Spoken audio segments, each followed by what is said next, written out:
All right, everybody. Hey, welcome to Millstone Self-Reliance Group. We're live. We are having another little technical difficulty with our guest right now, Kevin Estella. I just talked to him a second ago. We had audio only, no video, so he's kind of going back out, and so he might pop in here, but that's all right. So we're going to keep moving and just keep. Kevin will join us. I'm sure he'll figure it out, and we've got a couple little things to go over before we kind of kick into it. We got see again. So one ticker says no one's watching, but I've got comments. So, who knows, so there's this one thing right there for whatever it is, the scenario that you're planning for, or you think needs to compel you to be more self-reliant. One of that I'm really taking to heart is this whole social media and ScrewTube and Instagram and all that kind of stuff. All right. Now I think we got Kevin here. All right. So give me a sec. Kevin, you good? There we go. Oh yeah, man. I don't know All how right. the quality of this video is. I'm a better instructor than I am a videographer, but I think we'll make do. You're looking good. You're looking good. Hey, so I was just saying hello to everybody. I figured you'd be kind of spooning in. I haven't really started, so why don't we just kind of kick it? We've been trying to do these, Kevin, for keep it at about an hour, but we're doing this to standards, not the time. Tonight, we're going to focus we got Kevin on here. Kevin will tell you his background in a second. We're going to do food, fire, water, shelter. Now, again, this is from a perspective of what are you going to do in the first 72 hours, whatever that crisis is, whether it's a natural disaster or a man-made type of crisis, how are you going to be prepared for it? So as we get into it and as we're ready to start, Kevin, you've never been on here or Centerline. So why don't you tell everybody a little bit about yourself? You'd be willing, whatever you're willing to share, sir. Oh my gosh, I'm an open book, so I'm happy to share share it all. Mark and I go way back. Hang on, this has to be PG-13, so don't share too much. That's right. Mark and I go way back. I mean, I think he and I first contacted one another. I mean, I know I took his equipment with me out to Alaska in 2016. So, I mean, close to a decade, probably longer than that, because I wrote some stuff for him in American Survival Guide way back in the day. So, I've been in the survival industry for quite some time. Most recently, I've been working for Fieldcraft Survival. I also am working for the TOA Group, which is a very multifaceted organization doing a number of different projects. But working from the most present on the way back, prior to working for those two organizations, I ran Estella Wilderness Education, which was a survival school, kind of a catch-all for all the writing that I do. And then I worked at the Wilderness Learning Center, and that goes from 2007 to the present day in terms of outdoor educator, survival instructor. Long before that, I was a canoeing and kayaking guide, you know, lifetime firearms enthusiast, taken dozens of courses all over the country. And, rounding out my background, I'm a former high school history teacher of 14 years. So in addition to the martial arts background, the shooting background, the survival background, I just happen to know a little bit about teaching people and getting the most out of my students, which I'm very proud of. Grew up in Connecticut, amazing family in Connecticut. Moved out to Utah for a couple of years. Now I'm here in North Carolina, and I've just been an outdoorsman my entire life. So I'm just happy to join you guys and share whatever I can along the way.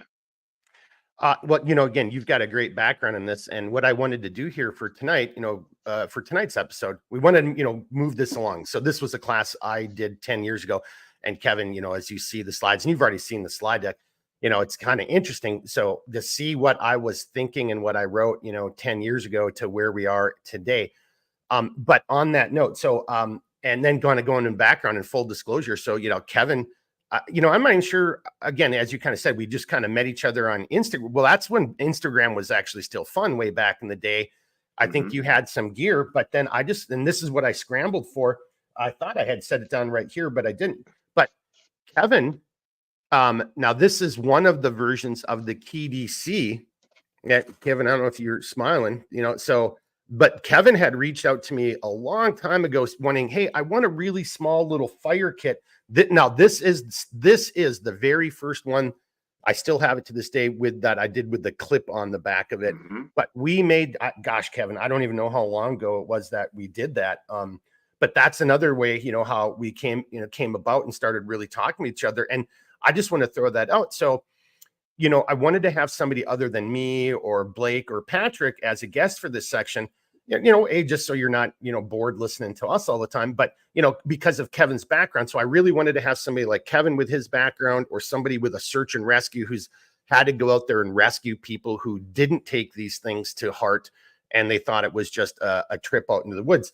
And the reason I'm showing off the KDC is because that's not who Kevin is. Kevin's like, hey, anytime I'm walking out in the woods, I better have like some type of minimalist oh shit kit with me at all times. So I don't know if I'm giving you a softball to strike at there, Kevin, or you want to go anywhere with that before we dive into it? Oh, happy to. Yeah, the key DC was one of those ideas that, was basically, what would be the very bare minimum that you would want to carry in the great outdoors? Now, over my shoulder, I've got a bunch of books, and one of the books that was a very prominent book, and it actually ties into this podcast well because we're talking about the first 72 hours. That book is Six Ways In and 12 Ways Out.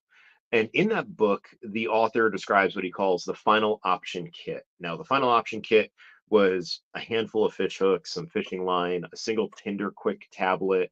Um, there was a small, hardback razor type knife, just a handful of things that were, in his opinion, the items that you could probably disperse on your body. And if everything were to be lost or taken from you, it's really like your escape and evasion type of gear. So rather than carrying it in a small Ziploc bag, I said, why not make something that's more purpose driven, something that is more durable, something that is, going to last. And that was where the Key DC came in. And it was really designed so you could carry that small ferro rod, you could carry that small piece of tinder, a couple other items in there. It was never meant to be the do all end all solution to food gathering or fire starting or whatever.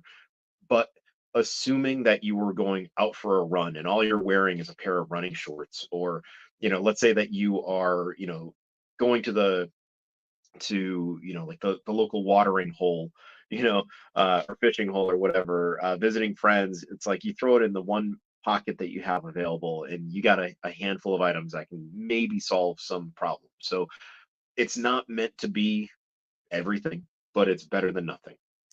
No, and if you look at that from a survival perspective, and again, going into the first 72 hours, so Kevin and I didn't talk about this at a time. I just kind of, as Kevin was doing his background, I'm like, oh shit, I totally dropped the ball. I should have a key DC here.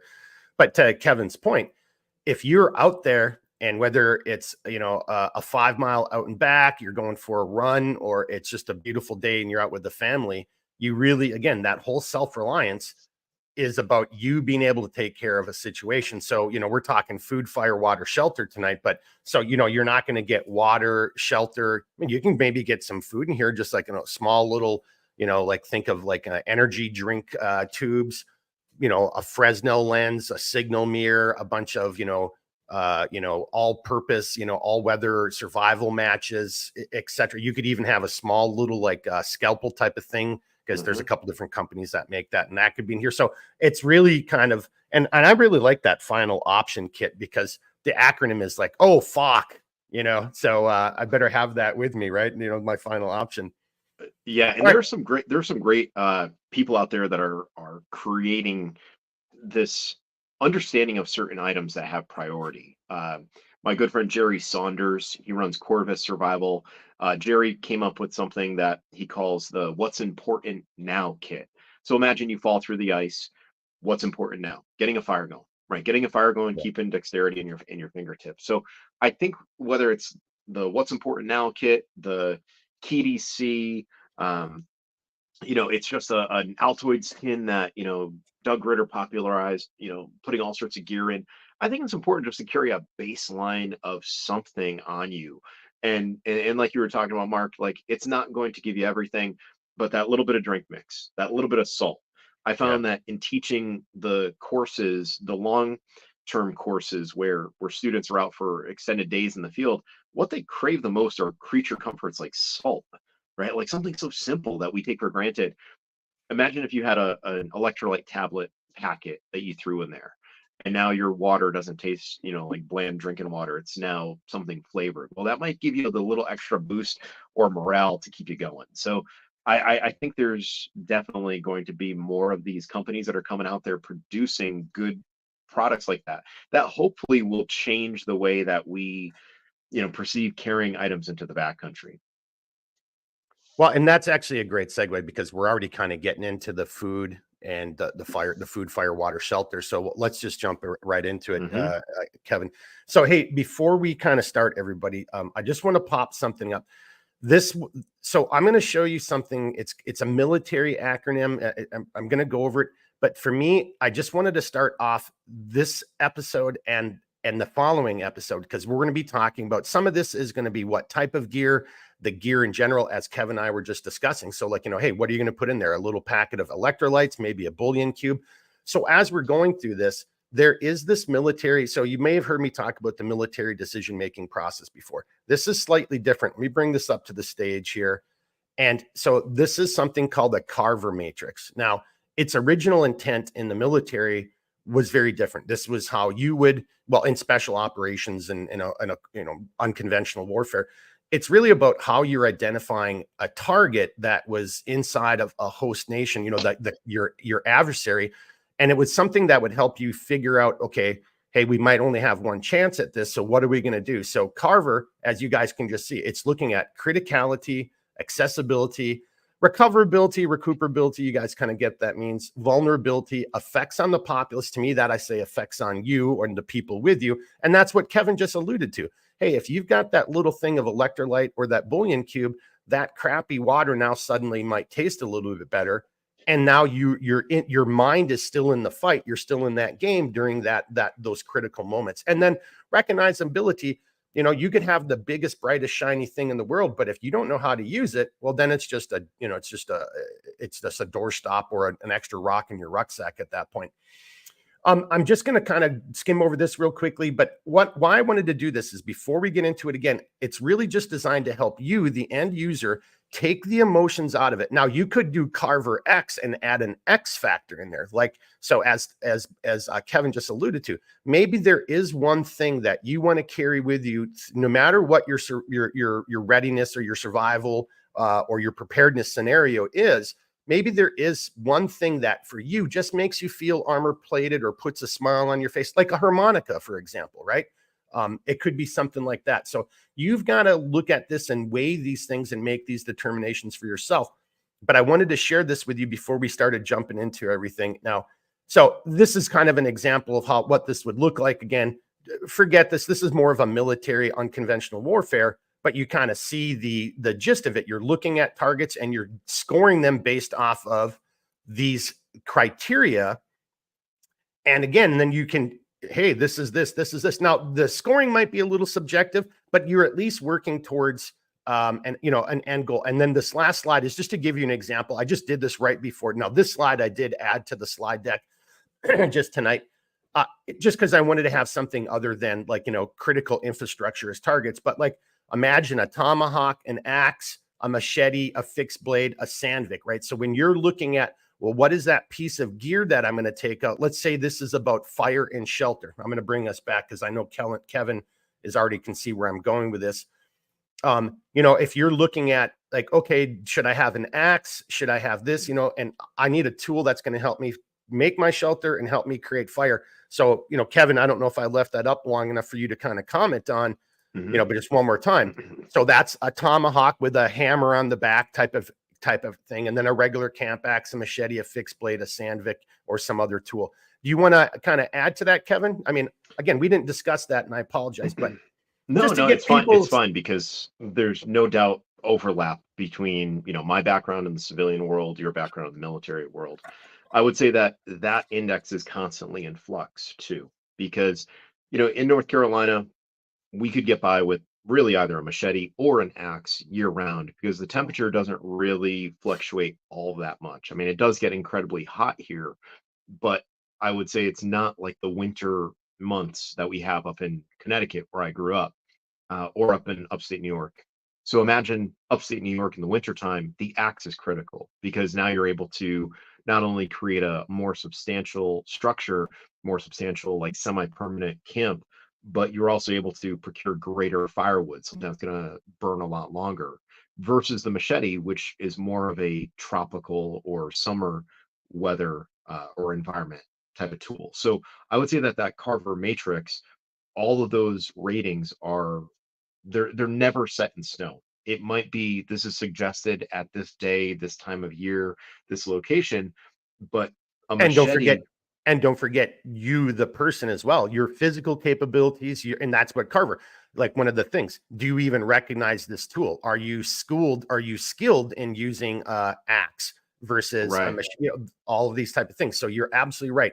It's totally in flux, and you've got to leave your ego at the door and honestly look at it and say, again, I'll just pull it up one more time. Hey, what is it that I'm trying to do? And like what just Kevin just said, the 5W2H, who, what, when, where, why, how many, so what time of year, as Kevin just said. So you've got to really take that into consideration and check your ego at the door when you start looking at that, when it comes into, and in my humble opinion, any type of gear. And there is no one set thing. And I really like, Kevin, that you pointed that out. It's not just this is the cookie cutter and this always works.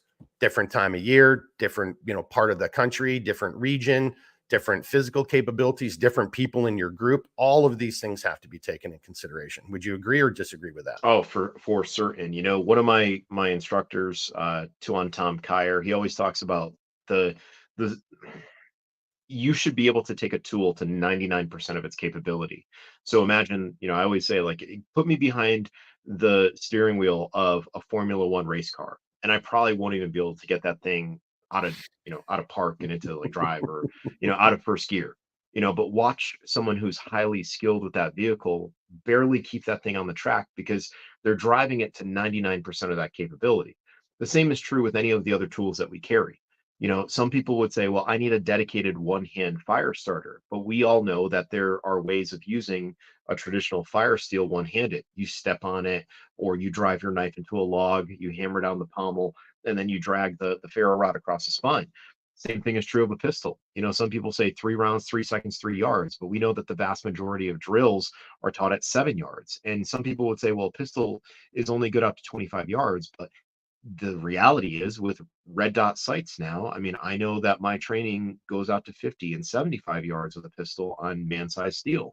So I want to be able to affect whatever threat is coming at me from that range rather than waiting for it to get into the range that I've been told, I need to train, which again, 3 yards, 3 seconds. How about 75 yards away, someone chasing after me with a rifle? You know what I mean? So I think you have to look at the tool, look at the user.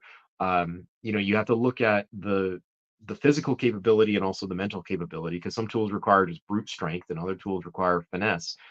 Something like the Grail water filter. People are like, oh, you can't use it. It's so difficult. You have to push really hard, but you lock out your arms. And I've seen little kids use it.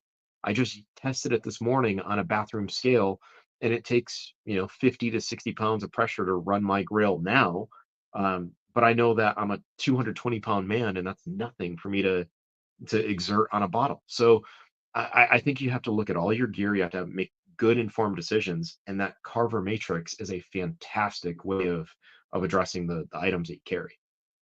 And then just as we move on, and don't forget, as what Kevin just brought out there, boys and girls, again, 5W2H. That's how I always say, because always got to ask for every W. You should be asking how many, how often, how frequent, how comfortable, how knowledgeable, all that stuff. And to what Kevin just said, well, what is it that you're trying to accomplish? Because we're sitting here having a generic conversation. Kevin used an example of, drilling with a handgun for 3 yard engagements. Well, what is it that you're trying to accomplish? If you're just trying to break contact, if you're trying to get away from the enemy, or the grizzly bear or whatever it is that's trying to, that's jeopardizing or hazarding your life, handgun at 100 yards at a man in east, the silhouette of a man, just, without even taking the legs in consideration, an east silhouette. I mean, with some level of practice and some level of competency, you should be getting like 5 to 7 rounds on the target. And I'm not even talking red dots. I'm talking about point shooting and those other rounds. But just think about it. If it was a human, they're going right by that person, maybe impacting a door or a car. What do you think that individual is going to do at that point? Kevin? Yeah, I would say that it definitely changes their demeanor. right? I Yeah, mean, it and they're changes gonna their probably intent. seek cover or whatever, and that gives you the 3 seconds to run away or get behind a locked door. So, boys and girls, as we go forward in this, just remember that kind of stuff. That's I wanted to start this off because I think that's gonna be important for the rest of, what we're doing here tonight, food, fire, water, shelter, and then next, on Sunday, the shoot, move, communicate, medicate. Because a lot of people just always wanna cookie cutter it and put it, and that's just not how this works. Kevin, anything to add? Otherwise, we're gonna jump into it, sir. No, I'm ready to go. Let's do it. Okay. All right. So, I'm just going to kind of skim over this. We've already talked about this, and Kevin did a great job of pointing this out. So, your environment, your the terrain where you live, as Kevin just pointed out, where he lives now versus where he grew up as a kid. Same thing with me. I'm in northern Minnesota. My hierarchy of needs.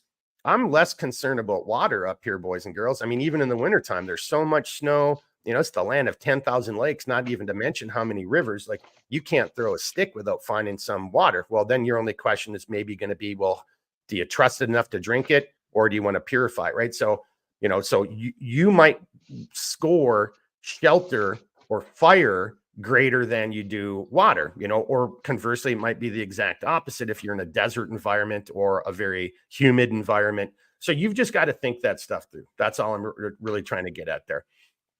And then I guess that last little point, can you mitigate the natural threats in order to take advantage of the factors to make it work in your favor? And what I'm saying there, you guys already read it.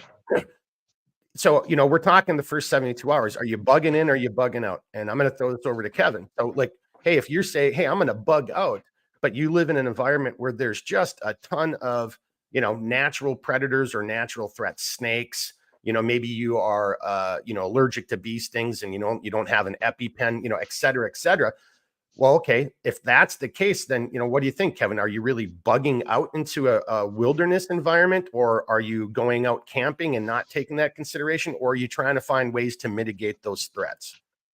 It's going to be the constant line I'm going to say all night. It all depends. What is that bug out trigger?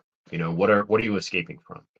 And where are you going? Because maybe, if you live in the southeastern states, Hurricane Deborah just came through. It was actually fairly mild. I didn't hear too many reports of people suffering long-term power outages or flooding or storm surge or anything like that. But I mean, you might even bug out, 400 miles away, where those same environmental concerns do not exist. And your means of Yep. transportation may be your shelter, because maybe you hook up a trailer, or maybe you just say, hey, I'm going to take all the kids in the suburban and we're just going to throw the Rubbermaid container with some basic, supplies in there. So I would say it all depends. What is that trigger? What's going to cause you to bug out? Because maybe what you consider to be the greatest threat now isn't your main concern when a trigger presents itself. Like, I live not too far from Fort Bragg, and I live not too far from nuclear reactors. Now, personally, if you were to say, well, what's your greatest threat right now? I would say, well, it's high humidity over here. Yeah, we do have water moccasins. Yeah, we do have black widows and things like that. But if my trigger were to be some type of meltdown of a nuclear reactor, I'm not worried about snakes. I'm not worried about spiders. I want to get the heck out of here, and I want to travel away from that radiation cloud. So again, it all Yep. depends. And it's going to sound really boring, but I think that's the important lesson to learn, is that you can't be set in thinking, well, the only thing I have to worry about is just this one concern. We never thought on 9/11 or on 9/10 that 9/11 type of attack could happen, but it did. So we always have to be ready for the unexpected. Yeah. And again, going back to that, hierarchy of needs, figuring out how you're going to mitigate it. There's always so many like sayings that go along with what Kevin just said. Hey, one river at a time, one problem at a time. Hey, the thing that's going to kill me first. Like, that's how I always like to say it. Like, that thing that's 400 miles away. I'll worry about that if I make it the 400 miles there to get, first and foremost, like you said, whether there's a potential looming nuclear war and I'm right next to one of America's, most, preeminent, military facilities. Well, it's probably going to get targeted, or a nuclear reactor, like you said, so all the cool gear and concern about snakes and grizzly bears won't matter if I'm just like, and then, melted down to my bones in an instant. Hey, and I wanted to kind of bring this up too, just something it kind of goes along the note to what you said as we get into this. So again, whatever your trigger is, a natural disaster, a man-made disaster, whatever it is that you're trying to be more self-reliant to be prepared for, to Kevin's point, a stupid little way you could consider this is where do I want to go? I mean, you might just say, I want to stay at home because I've got all the resources and everything to do. Okay, well, then where are you right now? If you're 60 miles away from your home and you want to stay home, okay, then you got to ask yourself, okay, how am I going to get to home? And what are the obstacles or the dangers that are going to prevent me from getting home? And how am I going to mitigate those? Or vice versa. I'm at home and I need to make it to Kevin's house. That's a 300-mile journey. I'm just making this up. Okay, how am I going to get there?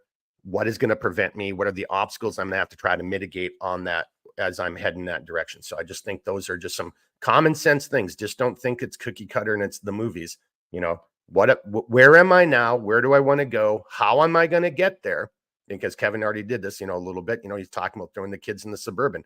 Well, what if it was a coronal mass ejection or an EMP type of thing, and now your vehicle doesn't work, right? So you got to just be constantly thinking about this stuff. All right, moving on, kind of skipping the hierarchy needs. We're just going to jump right into fire. I know this sounds stupid, but kind of what Kevin and many other people have said, whenever you have a chance, just practice. I won't say where that is, but that's me on a beach in a foreign country, and it's nighttime and I'm making a fire. And what am I using? I'm using a ferro rod to make a fire, and just some regular, like, kind of like starting tinder. No one had any lighters or anything with them, and everybody's like, oh, it'd be nice to have a fire. I'm like, you guys don't have any of this shit. So whatever you're going to do. Now, Kevin, fire. So, gosh, I just feel so weird saying this. There are a lot of people. I know a lot of people who've grown up out here in Minnesota, and they can't start a fire to save their life. So again, we're talking about that first 72 hours. And, in the previous conversations, we're talking about what skills do you possess? What skills can you learn? What are skills that maybe somebody else has that you will never be able to achieve, or don't have the money to achieve, or the capacity to achieve? So you need to have that person on your team. So you can see the slide, everybody else can see it. What are your thoughts on fire? I mean, when it comes to, like, hey, your self-reliance and your ability to take care of you and your own. So I would say with fire, I mean, we rank it incredibly, incredibly high. And when I say we, I'm talking about just people who are interested in bushcraft and survival. And I would say that even ranked as highly as it is, it's underrated, because we take it for granted. And there are people out there, like you said, who have spent lifetimes, hunting and fishing and recreating in the great outdoors, but they struggle to make a fire. And when you ask them, well, what are you going to use to make a fire? They might say, well, in the wood oven at home, I make a fire every single night. I won't struggle out here, but they're using crumpled up newspaper, or they're using, uh, some type of pre-made fire starter, like, A fire log. yeah, Yep. Duraflame log, or, Yep. newspaper shreddings with paraffin wax or Vaseline cotton balls. So when they get out into the great outdoors and you give them just a ferro rod, they struggle because they don't know how to identify good tinder. Um, I would say that fire is one of those things where, you should always have in your mind, like, what could I use out here to build a fire? Where did I last see good firewood? I mean, your slide does a good job of breaking things down, like dry versus green wood. I've taught so many people over the years when I'm like, all right, guys, let's go grab some firewood. We're going to do a 5-minute fire challenge. You got 5 minutes to set it up. It's got to burn for 5 minutes. Go. And people come back with branches that have green leaves on them that I can see that they clearly hacked them off of a living tree. And I'm like, you realize you're trying to burn something with a lot of moisture content. And they're like, but it's wood. you know, you know, um, I think it's important that we do a deep dive in all of these skill sets, and fire is one of them, because, when you first learn, you grab anything that's dry, right? People say it's got to be dry, it's got to be dry. But then, is it softwood or is it hardwood? Right? Softwood is great for getting fires going. So I'm talking about like pines, and I'm talking about the Like balsam cedar. fir trees and cedars, right? Yep. But good luck keeping a fire going all night without hardwood, right? Hardwood is going to develop good coals. It's not going to spit embers because it's not popping resin in the fire. So there are people out there that are like, I need dry wood. Okay, you got dry wood, but find the right wood, right? Or if you're cooking over fire, make sure that you're not cooking with resinous wood, because it leaves a black film all over your food that makes it taste like turpentine. So I think that there is a good understanding of fire. There's a good emphasis on fire, but there's not enough understanding. There's not enough emphasis, even though I just said that there's both. I think people need to practice it more frequently. They need to practice weak point training too, because it's easy to make the fire on a nice day. But there have been plenty of courses that I've taught where people see the weather in the forecast and suddenly it happens almost every class that it's going to rain.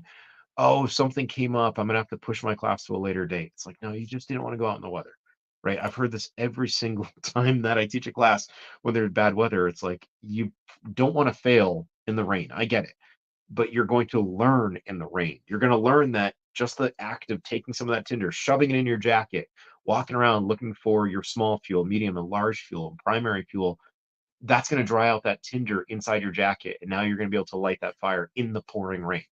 Um, so I think fire is important, but it's not emphasized enough. Just two things I want to bring up, and let's keep going on this because I mean I agree with you. Fire is one of those things, and I think, and let's just be honest. In the previous episodes, I've talked ad nauseum about check your ego, leave it at the door. There's no Yeah. room for your ego in a survival and a readiness, a preparedness situation. You got to check that at the door. And as I said, I know so many people, I live out in the rural, woodsy kind of areas outside of Duluth, and I've had people over my place, and big ass fire pits and stuff. And I always love, like, okay, hey, you start the fire tonight, and watching people struggle. I mean, so to Kevin's point, because it's not lighting the fire in your fireplace, and everybody thinks, oh, well, I have a fireplace in my house and that's what I'm going to do. Getting outside and trying to do this. And so again, everybody, you might just think, well, this is a silly conversation.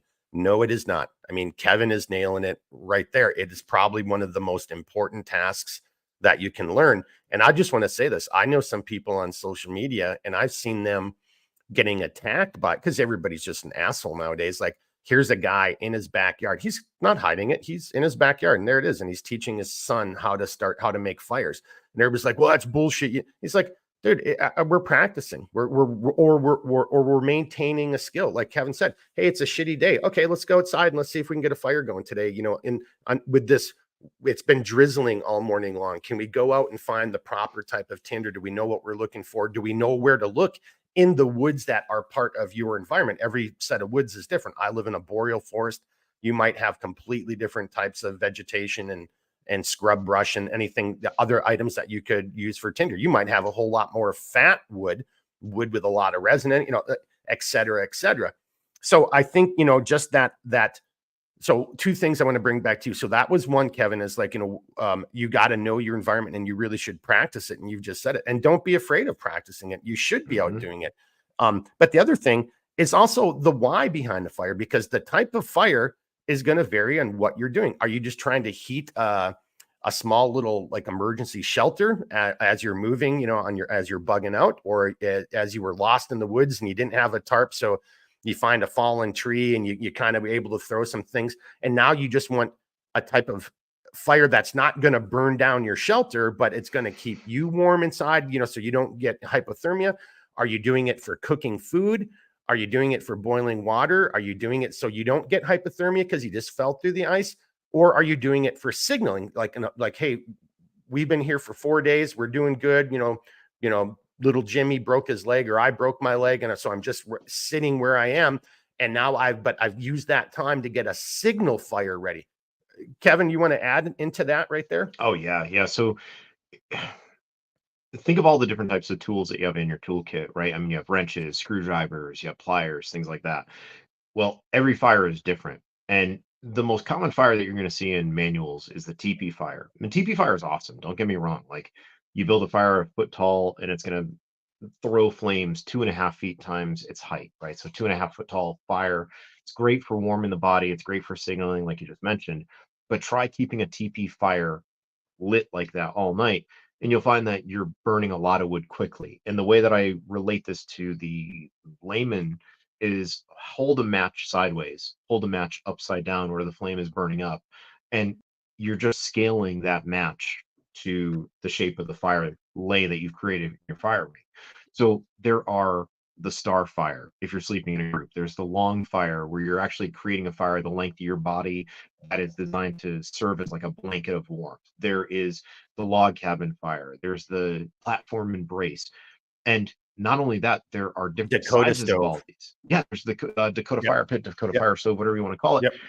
There's so many different ways that you can construct a fire, but then there's also so many different sizes. And then there's also conservation of resources where you may have a fire in an emergency and you're like, I got to keep it burning, got to keep it burning. But what does that mean? How about banking your fire by putting ashes over the logs that are smoldering?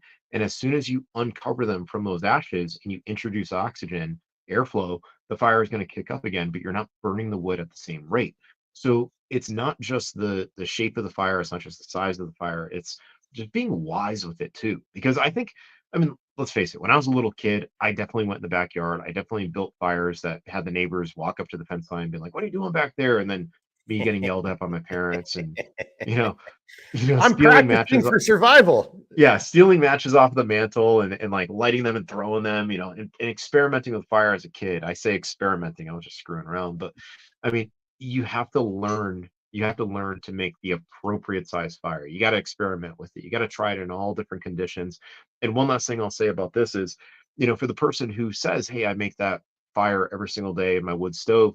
Well, what's the starting temperature of your house? I guarantee you're not letting your pipes freeze, but outside it might be frozen. So it takes a little extra effort to match that 20 degrees from outside to inside your home or whatever it may be. And it's not going to be as easy. Those degrees definitely add up when it comes to the difficulty of making a fire. Well, and just even that, I mean, you can practice what you just said, even if you have a fireplace in your house. I mean, my first place, that's how I heated my house was with a wood burning stove. Dude, you're just banking your fire, and again, knowing your wood, like, hey, okay, it's midnight. I just woke up. I'm going to throw a big ass piece of oak on here, or just a really good hardwood. And that's going to, even though that's going to probably burn out by 4 or 6 in the morning, I'll still have, it'll almost just bank itself. The coals, there still will be a great set of coals underneath all that ashes. So then you're just waking up and then you're just fanning it, adding a little bit of tinder to it, and then it's right back and it's rolling. So that same concept, you can practice that even inside your house. But that is a great thing because, again, we're talking about resources here too. We're talking about self-reliance.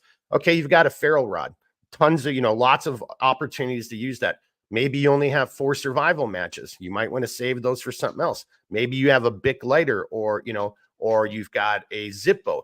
Maybe you're going to go with, a bow drill. I mean, like, so how are you even going to ignite, and start this fire? That's another consideration because every time you use something, you always hear everybody say, 2 is 1 and 1 is none. Well, take that concept and apply it to whatever that device is. Every time you use a Band-Aid and well, then it's not Star Trek. Another one doesn't magically appear every time you flick that Bic or strike that ferro rod. Now, ferro rod, depending on the size, but that's a lot of longevity. Bow drills. I mean, Kevin, I kind of want to bring it back to you on your thoughts on that. My kind of comment has always been, take me back in history when people were doing bow drills and I give them a ferro rod and I give them a choice. They're going to take the ferro rod. Go back in history where people had ferro rods and I can give them a reliable lighter that's going to get 1,000 lights out of it. I mean, it's just ease, but that doesn't mean you skimp or don't use one of them because in your greater kind of conceptual, what can I carry, Cuban weight? Well, why wouldn't you have survival matches, at least one Bic lighter and a ferro rod? Maybe you've got a ferro rod going back to Kevin's, the final option kit. You've got a ferro rod in there, survival. You kind of see where I'm going, Kevin. Do you want to add to that? Because, I know we're kind of harping on fire, but it is so important.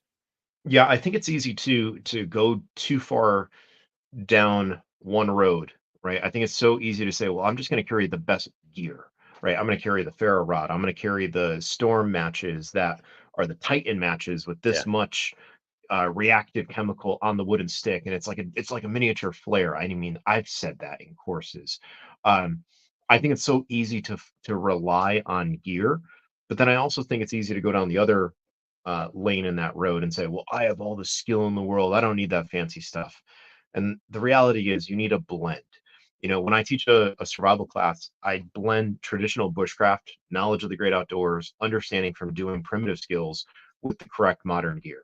Would I rather have a knife that is made out of modern steel versus obsidian? Absolutely. But I understand that if I respect that knife the way that I do an obsidian knife, if I treat it well, it's going to treat me well. I think there are people out there that say, well, I'm only going to use the bow drill to start fires, but they're living in a fantasy. And they're living in the fantasy assuming that they have use of both arms. They're also living in the fantasy assuming that they are going to have the time, or their Yeah. scenario is going to allow them the time to get that fire going. Or some people will say, well, I'm going to just make it off the land. I don't need to carry matches. And believe it or not, there are people out there that say that. And it's like, on a good day in a proper environment, maybe 30 minutes for me, maybe 45 to get a bow drill off the land with optimal conditions. But what about high humidity? What about rain? What about being injured? Carry some basic gear. I think there are people out there in the traditional bow hunting world that look at people with compound bows, and I know the big joke is, oh, they have training wheels. Well, those training wheels allow you to shoot an arrow so fast, so accurately, and increasing your chances of success. But on the flip side of that coin, the traditional archer has to get closer than the guy with the compound bow. And I think both of those two different schools of thought can learn from one another the same way that people with primitive skills can learn from those who embrace modern technology. And those who embrace modern technology can definitely learn to pick up the nuances of the natural world from, these primitive, stone and bone practitioners. So I think you got to strike the balance. The problem is that society, the internet, clever salesmen, right? You slap the word tactical on anything and it sells. You slap the word survival on anything, it sells. I think all those forces are working against us. Yeah, amen on that. Because to me, like, if you again Cuban weight, if I can carry a ferrule rod, a big lighter, and to Kevin's point, look, I haven't done a bow drill in I don't even know how long because I'm just not going to put my faith in it. And to Kevin's point, Kevin's done this way more than me. And he's saying, hey, 30, 45 minutes. I know I could do it. I know the concepts, but I would rather, if I was going to do that, that would be my having fun. I would already have that kit already established, and that would be in my rucksack. I wouldn't be trying to fashion that on the go in extremis off of the land because I might not even have the right type of wood and the right type of material for me to actually effectively do that. Spot on. Yeah. Yeah. All right. Before we move on here, next thing, this is a big thing for me, celestial navigation. So it's fire, but don't for, fire could also be, to light your way, to provide illumination so you can see what you're doing. I highly recommend everybody go out there. It's not very hard to do.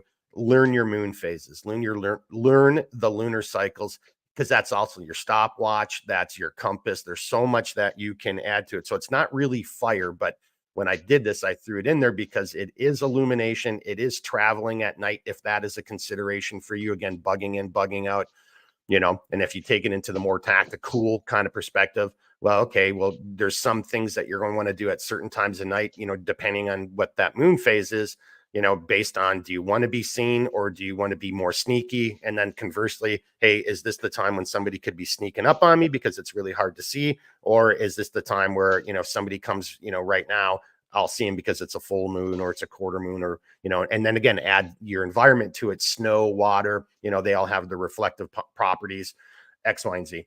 Kevin, do you want to add anything to the celestial side of that before we go on? Yeah. So I Moonlight. probably the most popular class I teach right now is land navigation. And at the very end of the course, I mentioned celestial navigation, explaining at the very minimum, you should know how to find the North Star, right? Find the North Star through the Big Dipper and then Cassiopeia. And if you're in the Southern Hemisphere, the Southern Cross. I mentioned the LERD system, right? Left, up, right, down, depending on the perceived movement of the stars. But I always tell students, I'm like, guys, I'm not going to tell you that you should navigate at night, but I'm not going to tell you the conditions that will exist when you will make the decision that you have to. Right. So, like, imagine like the person that you love the most in the world is injured, and you could either wait until morning or you could navigate using your tools, being confident, getting to the road, getting to your car, and then, saving the person that you love the most in the world. So, Well, it's and also on something that, that point, mm, but you won't be able to save somebody if you yourself are injured. So if you're Right. going out and it's pitch dark, but if you just waited 4 more hours and the moon would be rising, and you'd have an additional illumination to make your voyage. Again, if there was that time, like if it's life threatening and I've got to go right now, well, then I got to go right now. But if you can, hey, okay, it's bad, but you're not going to die. I'm going to wait 3 more hours. The moon will be coming up. And because I know what phase we're in, and I know approximately what time it is. So I know the moon's going to be coming up, and then I'll have 4 hours or 8 hours, whatever it is, depending on that cycle, where I'll be able to navigate, just by moonlight as well. Yeah, spot on. All right. Hey, we do have a comment here. I just want to throw this up for you. So hey, thanks, Gene and Snowshoe. They checked in. We wanted to get into it. Sorry, guys. Gene's actually likes that FOK, the folk kit. He's from overseas, so he probably says it like that anyway. But here I wanted to bring this up for you, Kevin. Learn Me Something is saying excellent point about developing primitive skills without foregoing modern or new technology. Yeah, it's have that security blanket, right? Yeah. You go out, you train land nav, have the ability to spend the emergency night out in case you're out in the field and your land nav isn't up to snuff, right? Like carry some basic gear with you. When you go and you train any type of firearm training, carry a first aid kit and an IFAK because again, bad things happen when you don't expect them to show up. So yeah, I think you can definitely learn the primitive, but without abandoning the stuff that you can carry from the modern world. Well, and then again, don't forget that carver. Go back and look at it. Mm, If you don't know how to do it, and if you don't recognize it, primitive or modern, then it's meaningless to you at that point in time, right? I mean, right. so boys and girls, go back and look at that matrix. You can do it. Look at the carver. If you got questions, reach out. I can further explain it. It will be mentioned again next week again, or I'm sorry, on Sunday when we start talking about the shoot, move, communicate, and medicate, because that's another aspect. Water, I mean, so again, as Kevin said, water for me, that's not going to be one of my hierarchy of needs because it's everywhere in northern Minnesota.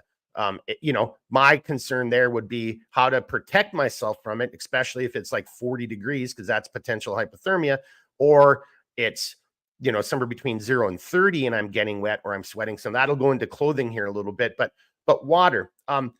Kevin, is there anything, because I know where I want to go on the water side, but is there anything that you want to share with everybody when it comes to the water aspect of, again, we're thinking it's the first 72 hours, you're either bugging in or you're bugging out. Let's just maybe go with that. And because it doesn't matter the event, a natural disaster or a man-made disaster. Where do you want to go on that? You want to add anything Yeah. there? Yeah, of course. So there are always four considerations with water. Always. It doesn't matter bug in, bug out, long-term survival, daily needs, or whatever. You got to source it, meaning you got to find it. You need to be able to collect it. You need to be able to treat it. You need to be able to carry it. Now, ideally, you carry water internally. You are rolling around every single day, properly hydrated. But the vast majority of people are not hydrated on a daily basis. We know that because they wake up cottonmouth. They wake up and they've got a headache and they didn't drink the night before or get proper sleep. So you got to carry water internally and you got to sip water instead of trying to chug it all at once. Now sourcing it, collecting it, treating it, and carrying it, those are four things. But then the other thing that we got to do is we need to consider water either treated or untreated. I don't go too deep in the weeds on, well, this water has been filtered, this water has been sterilized, this water has been that it's either treated or untreated. And if you just leave it at that, um, if you look at water that you've strained, for instance, like you've strained it of particulates, but it's still nasty, it stinks like the swamp, you haven't run it through, say, like a grail, well, guess what? It's untreated until it is treated. So I would say break down water into those distinctions. And then the other thing I'll say about water is have a PACE plan in place. So primary, alternate, contingency, and emergency methods of treating water. So you might be able to find it, right? You might be able to collect it, but how are you treating it? I love boiling. I've been boiling for quite some time, but the problem with boiling is you can't boil without burning fuel. And whether that's hardwood or isobutane or whatever it is, you're spending one resource to use another. So, or to create another. So I like, using other things like the water filters. I like having tablets as a backup. I like having backups of containers. So not only will I carry an Nalgene bottle, I'll carry a Ziploc bag with some MP1 tablets or my Aqua tabs stuffed in that Ziploc bag. And now I have a collapsible container that I can put in my binocular harness if I'm hunting out west or whatever, and I don't have to carry a bottle with me because I got a backup container. So water is something that, again, underrated. And there are universals domestically, outside of the continental US, anywhere you are, any time of day. There are some basics that we just have to adhere by. And once you get outside of the US, and that's a great point, there are definitely societies and parts of the world where, people are drinking water that you and I would look at and just be like, not a chance, and I've actually eaten fish from some of those river and learned that lesson very quickly, because yeah, Yeah. you see what I'm getting at, right? So, but and I don't know if you want to kind of address it. You've kind of already did, but like, um, so when we're not plugging anything here, Kevin's talked about Grail. I have a Grail, Katadine bottles. There's a whole bunch of different companies. So again, if we're looking at this from a self-reliance and a potential, I'm on the move, to Kevin's point, okay, well, you're sourcing it, you're going to get it from a dirty puddle or a potential source that you're not confident in, may potentially. So, and if you're going to continue to try to make movement as opposed to take the time to stop, build a fire, and maybe you've got a heavy cover or a titanium kind of container and you're going to boil it over your fire, well, that is going to take up a lot of time. So you might be doing it on the go. So I just strongly encourage everybody to look in, and Kevin just mentioned a whole bunch of them. Water purification tabs. There are a couple different systems out there. Katadine, is one. There's one that's right on the tip of my tongue. I can't think Sawyer of. squeeze is Yeah, freaking Sawyer. amazing. There you go. That's what I was thinking of. Yeah. So you want to just add a little bit on those type of items, because again, that's why I did the Carver. You go back and apply what we're talking about. Take a bunch of those different items, put it through Carver, and because what if that thing, Kevin mentioned, like, I'm going to put it in a bag. Well, what if that bag gets hung up on something and tears? Well, can you sew that back up and it still retains its waterproofness? Like the water won't leak out. Do you have a patch kit for that device? Whereas like a heavier bottle or, a thicker plastic, like a Grail or a Katadine or like a titanium, that's going to take a whole lot more of abuse. So your ability to recuperate or recover, AKA fix that item in a moment of crisis, you might want to take that into consideration. I know Kevin, you want to add a little bit of that on as far So as your water. I just wrapped up an article this morning for Backwoods Survival Guide, where it's all about doing a deeper dive, like a closer examination of the gear that we carry. And I did everything from, measuring the amount of output that you get from dunking a standard kitchen sponge underwater, squeezing it out. Like, how many ounces do you get out of it versus the weight of the tool? I did all sorts of Yeah. crazy stuff. I looked at the weight of everything and how long certain things take. One thing I'll say, since we're talking about bugging out, is you can't trust your water supply in an emergency where infrastructure is destroyed. So imagine Superstorm Sandy, imagine an earthquake. Well, what's in the water, right? And one of the things I will say, and I know I sound like a spokesman for Grail. I mean, full disclosure, Grail does send me stuff, but I don't get paid by Grail. I get gear every once in a while. Grail will take out pharmaceuticals in water. So keep that in mind. Like, if you're in an area where the water is filled with people dumping meds down the drink, well, that will take it out. The Sawyer squeeze. Now, I don't get anything from Sawyer. I bought all my Sawyer products. I freaking love Sawyer. The Sawyer product, for those who say, well, I can't push down on the Grail, you can fill up the Sawyer squeeze and you can sit on that bad boy. And your body weight alone will push it from one bag into the other bag. And now you have an amazing way of treating water with just your body weight. So I love the Sawyer squeeze. You get 100,000 gallons out of the Sawyer squeeze. So you figure it costs like $40 for one of those units, and you get 100,000 gallons of treated water. Pretty damn amazing. Or Yeah. it might be 100,000 quarts, but See, so that's a great thing. So again, if you took that and just put that into Carver, now again, as we said, everybody's situation is going to be different. So it isn't just plugging into that matrix and then, scoring it and seeing. You also got to take into consideration all those other environmental and physical factors as well. But that would be a great example right there. Like, hey, I've got this, and this, if I'm not worried about how much time it's going to take, or that's going to change your perspective of which of those items that you might want to roll with. But I'm here to tell you, if you don't have the money or if you don't have the resources, and if you had one item, because I could tell you, like, if I knew I could count on this item, and if it did break, it would be easy for me to fix, recover, and it could do 100,000 gallons. That's probably going to score pretty high, up there, right? Yeah. That's Yeah. pretty And reliable, and that's a lot of use, right? Because one is none. And the moment that thing breaks or it's gone, you may not be able to get another one. So that's got a lot of longevity to it, as long as it can yes. be fixed and and easily manipulated. Yeah, and you brought up a great point, right? The idea of how long do I have to treat water? And when you look at the times when people have had to bug out in very short order, they don't have time to sit around and build a fire. And if you are sitting around building a fire in an urban environment, you might even be called an arsonist. And the law doesn't, you know, disappear just because there's an emergency. So I would say like having the ability of treating water in a minute or 2 minutes by squeezing it, or 15 seconds on average with the grail, and then being able to continue moving, right? Movement's life. So I think it's important that we look at the weight of an item, right? Other considerations, replacement cost, how many gallons do we get out of that item? Does that item serve multiple purposes? Like, can you, like, what else could you potentially use that Sawyer squeeze for, right? Like, what could you use that bottle for?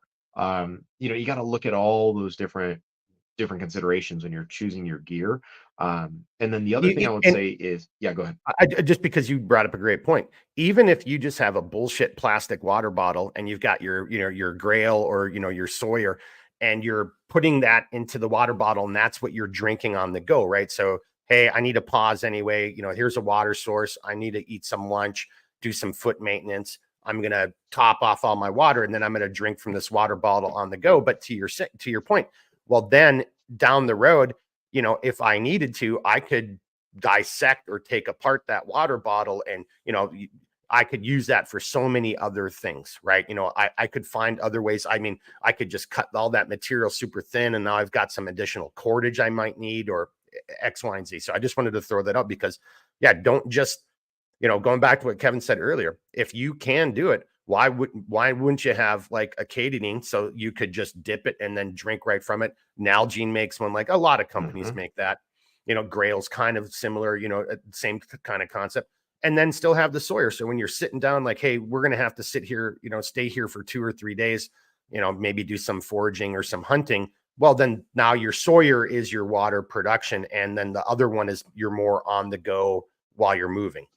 Yeah, and then one other thing I'll say is for those of you who may be on a budget, right? Like you might even struggle to buy the Sawyer squeeze, right? Like you can still get by with inexpensive tools. And I would say a very easy solution is buy two disposable water bottles, right? The type that you find at like 7-Eleven, Circle K, whatever type of convenience store that you have, and put water treatment tablets next to them, right? If you get aqua tabs, I think you get like 24 aqua tabs for maybe $8.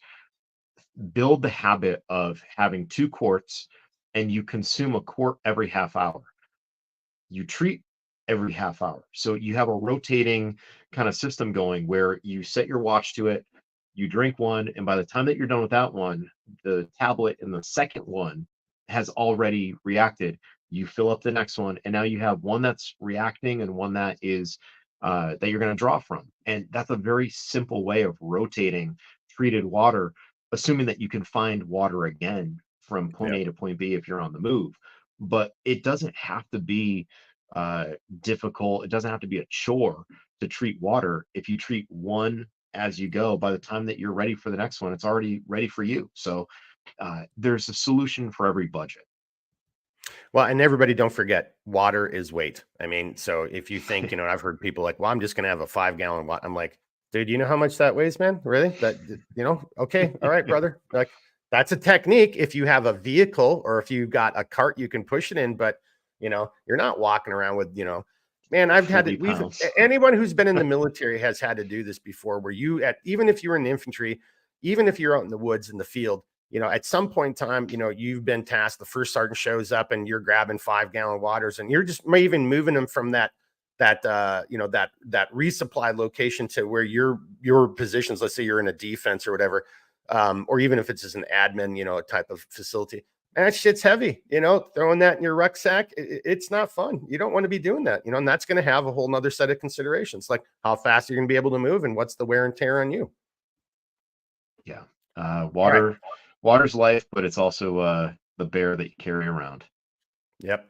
And so again, everybody can see it. There's all kinds of different devices out there, tablet straws, there's Ropu, reverse osmosis, where here's a bag like, Kevin was alluding to, already have your containers, pre-stage with your purification tablets or your electrolytes, whatever. There's stuff like that that's out there. You do you. But water, right? Shelter, that's not me, but I lived in this little hooch here for not quite, probably about 4 months, and I don't think I have a slide showing what I looked like, how emaciated it was, but there it is. Sometimes this is all you get, right? So let's go into shelter, right? Because I don't know this for a fact, but I got a feeling Kevin's going to say it doesn't have to be the Taj Mahal, the Taj Mahal hooch. It just has to be effective, and and you can kind of see. You guys can read along. I'm going to turn it back over to Kevin.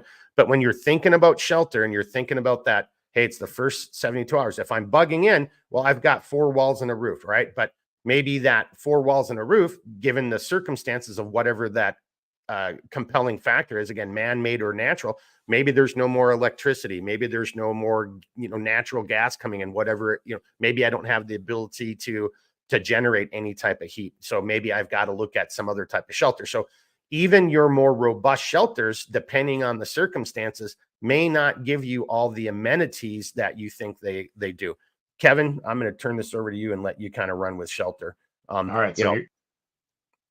I just some sorry, rapid I just fire screwed up. stuff. There you go.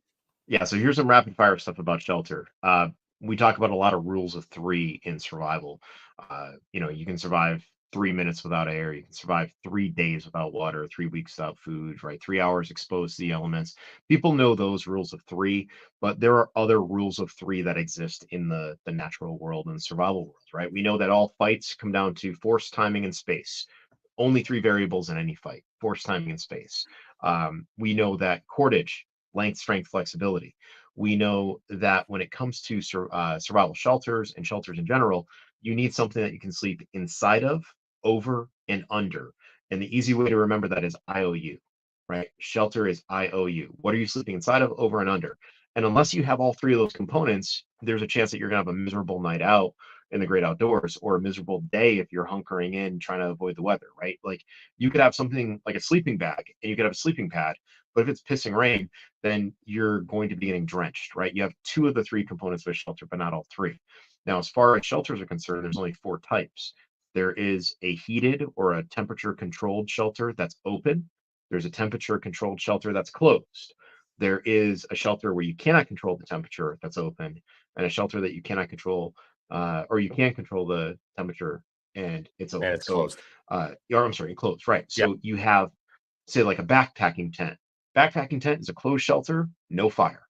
Okay. But you also have portable tents that have portable stoves. So that's a closed shelter with a fire. You guys could easily just sit outside, hunker down next to a tree, right? Sit on top of your rucksack, go to sleep. That's an open shelter without a fire. That's terrible. Or you could have an open shelter with a fire. That's a little bit better. So the whole idea is constantly improving your shelter as you go along. The first night might be the worst night you have, but then in the daytime hours, you come up with a way to improve your shelter that night. Now, as far as the considerations, Mark put up some good ones on the slide. I always talk about the 5 W's. Wood, meaning, do you have enough wood in your shelter area to build a fire?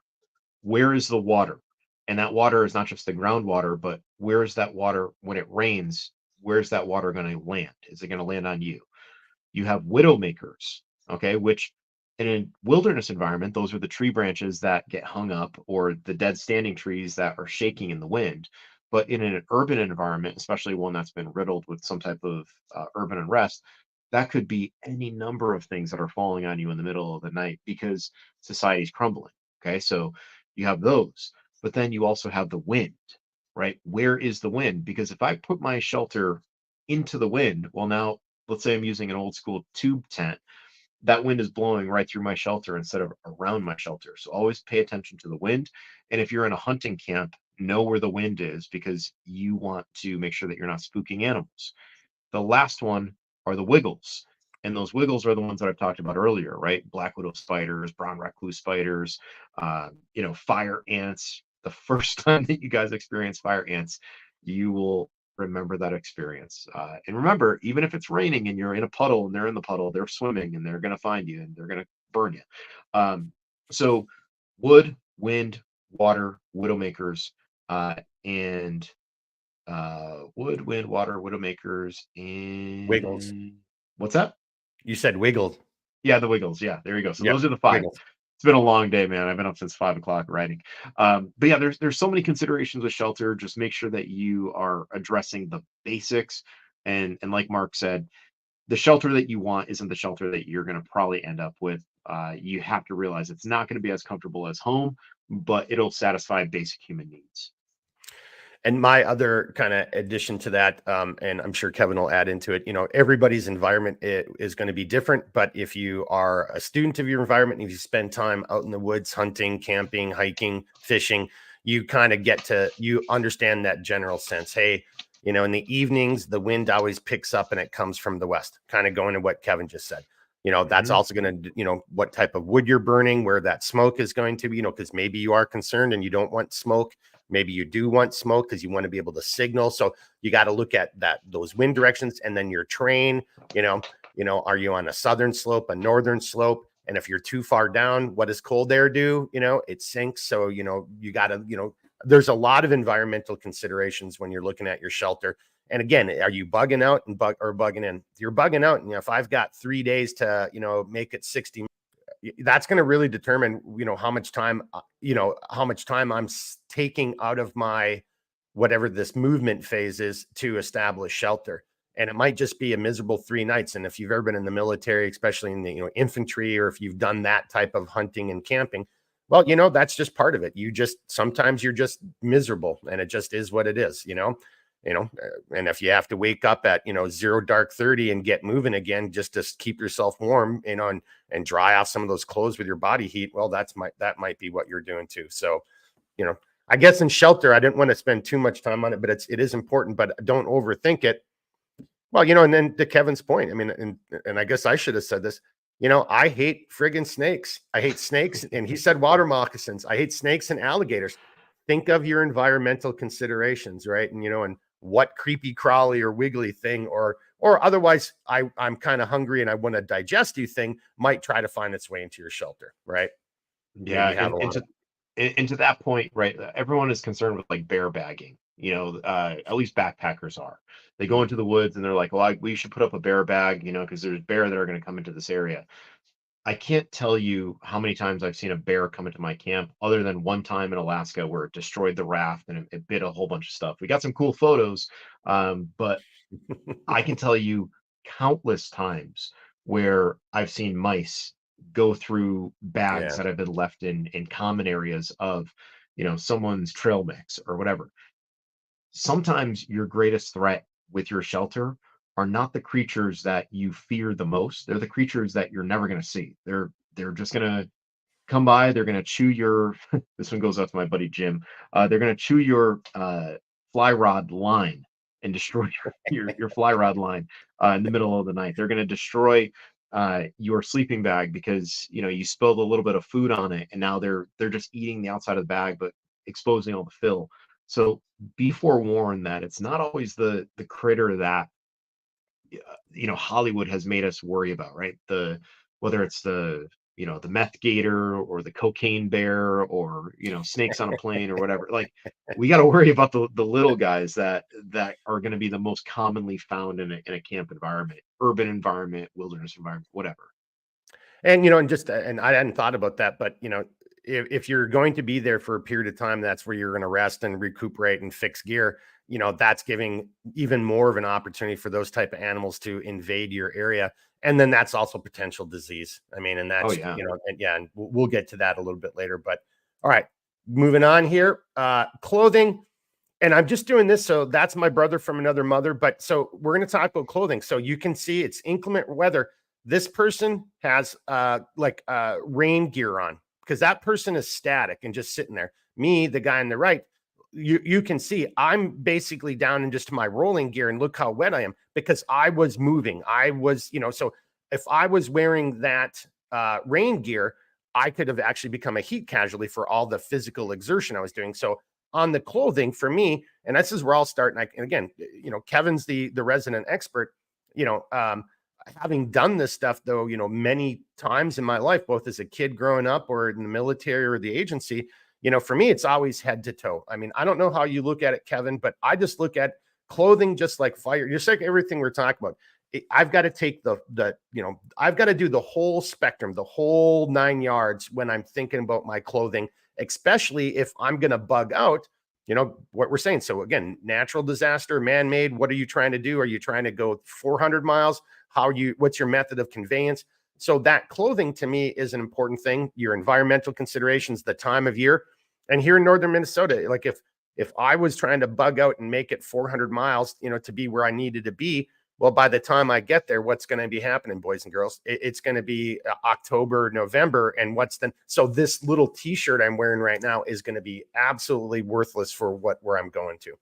Kevin?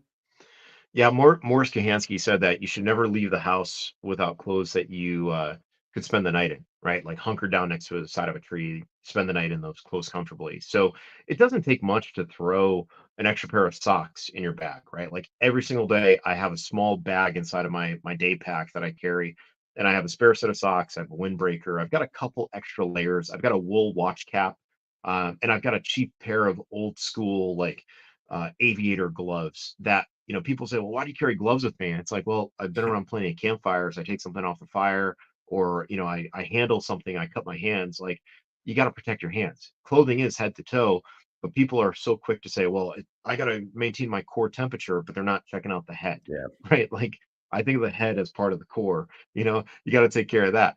And then as far as like clothing is concerned, if we're talking about bugging out in particular, there is a tendency of carrying too much clothing where we want to have cleanliness versus what items are really getting dirty when you're wearing them that you probably want to wash, right? Like, no shame in carrying an extra pair of drawers, right? You wear one pair of underwear, wash another as you go, right? That type of thing. Same thing with socks. But you can wear the same pair of jeans quite some distance and still look like part of the normal population.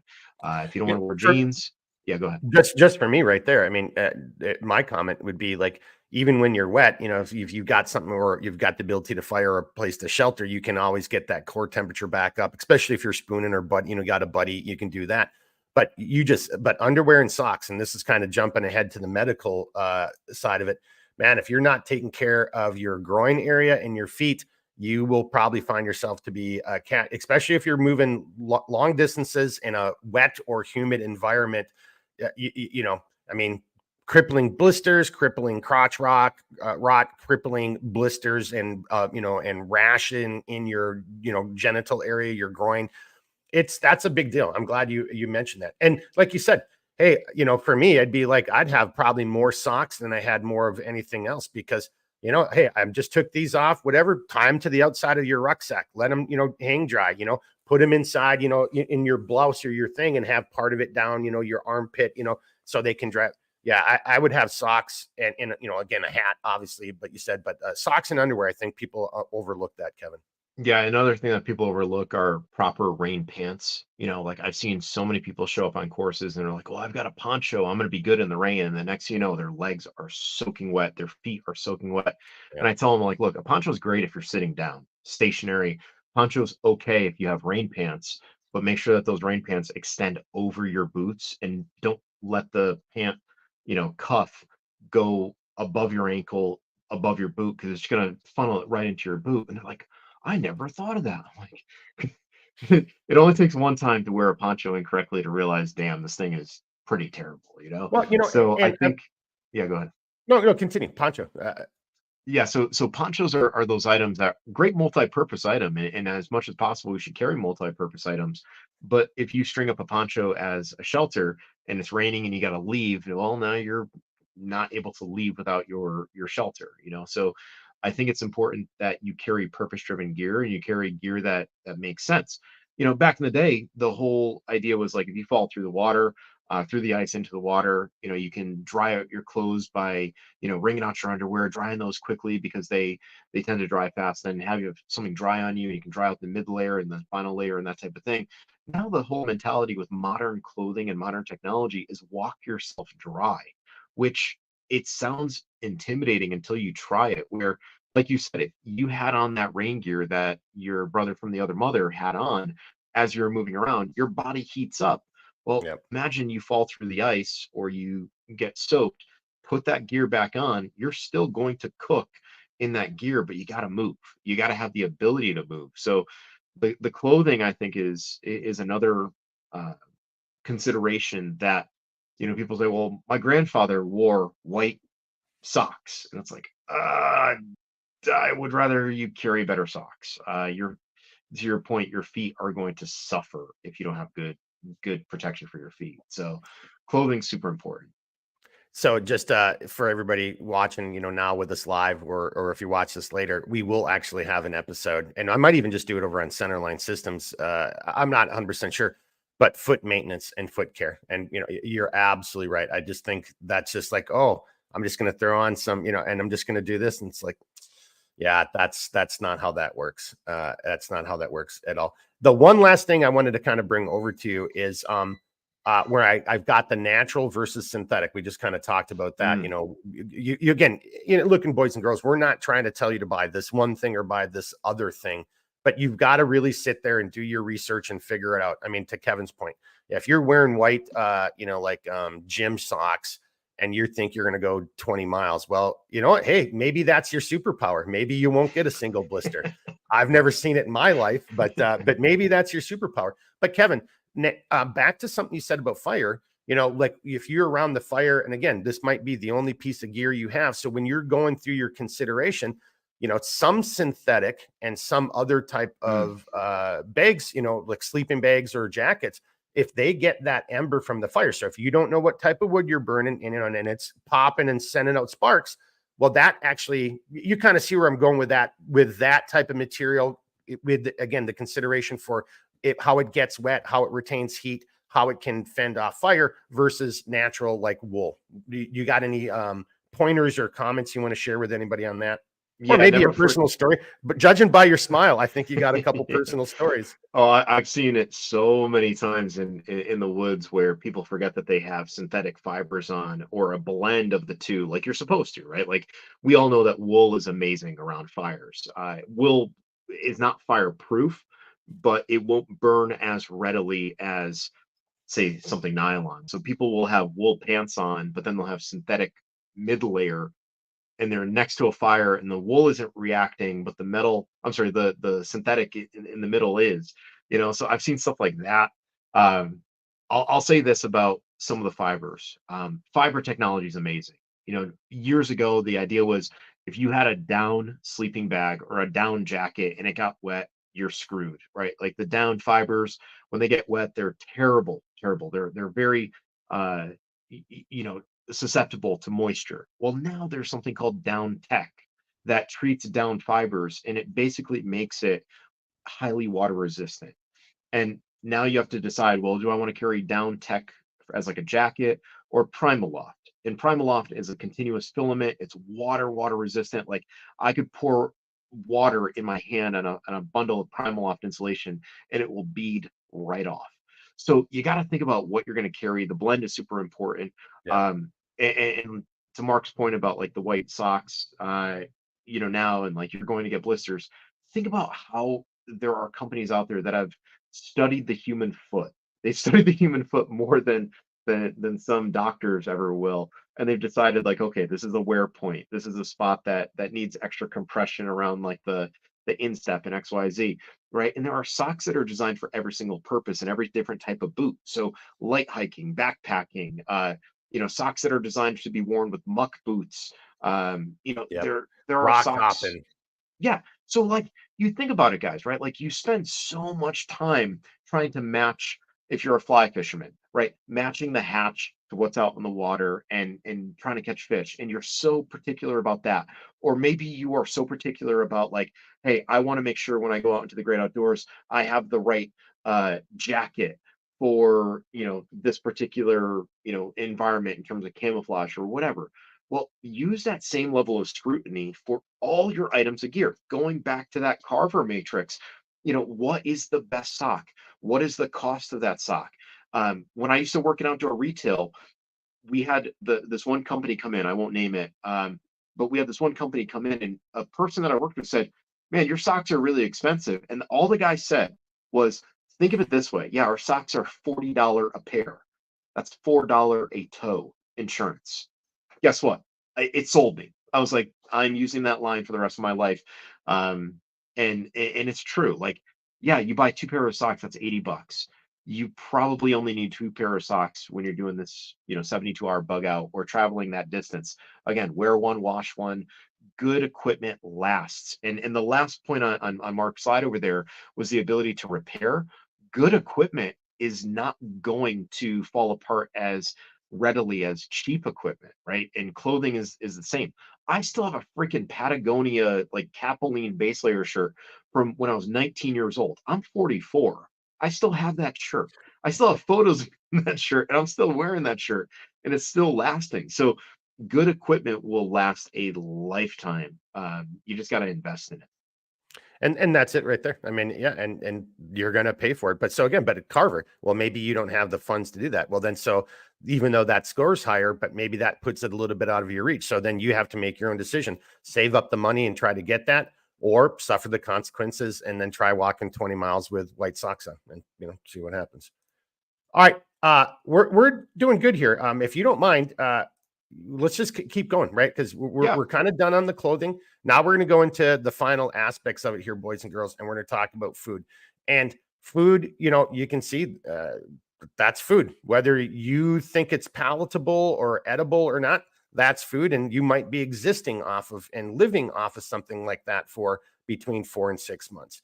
So food, again, we're not doing this applies, but in this scenario, again, it's a natural or man-made disaster. You're either staying put or you're on the move. So that is two different ways of looking at your food stuffs, right? And it's also a different way of looking at water. Matter of fact, we kind of messed up. If you're bugging in, well, why don't you have 50-gallon water container already pre-positioned? Don't forget, if you think there's going to be a crisis, fill up your bathtub ahead of time. Don't flush your toilet.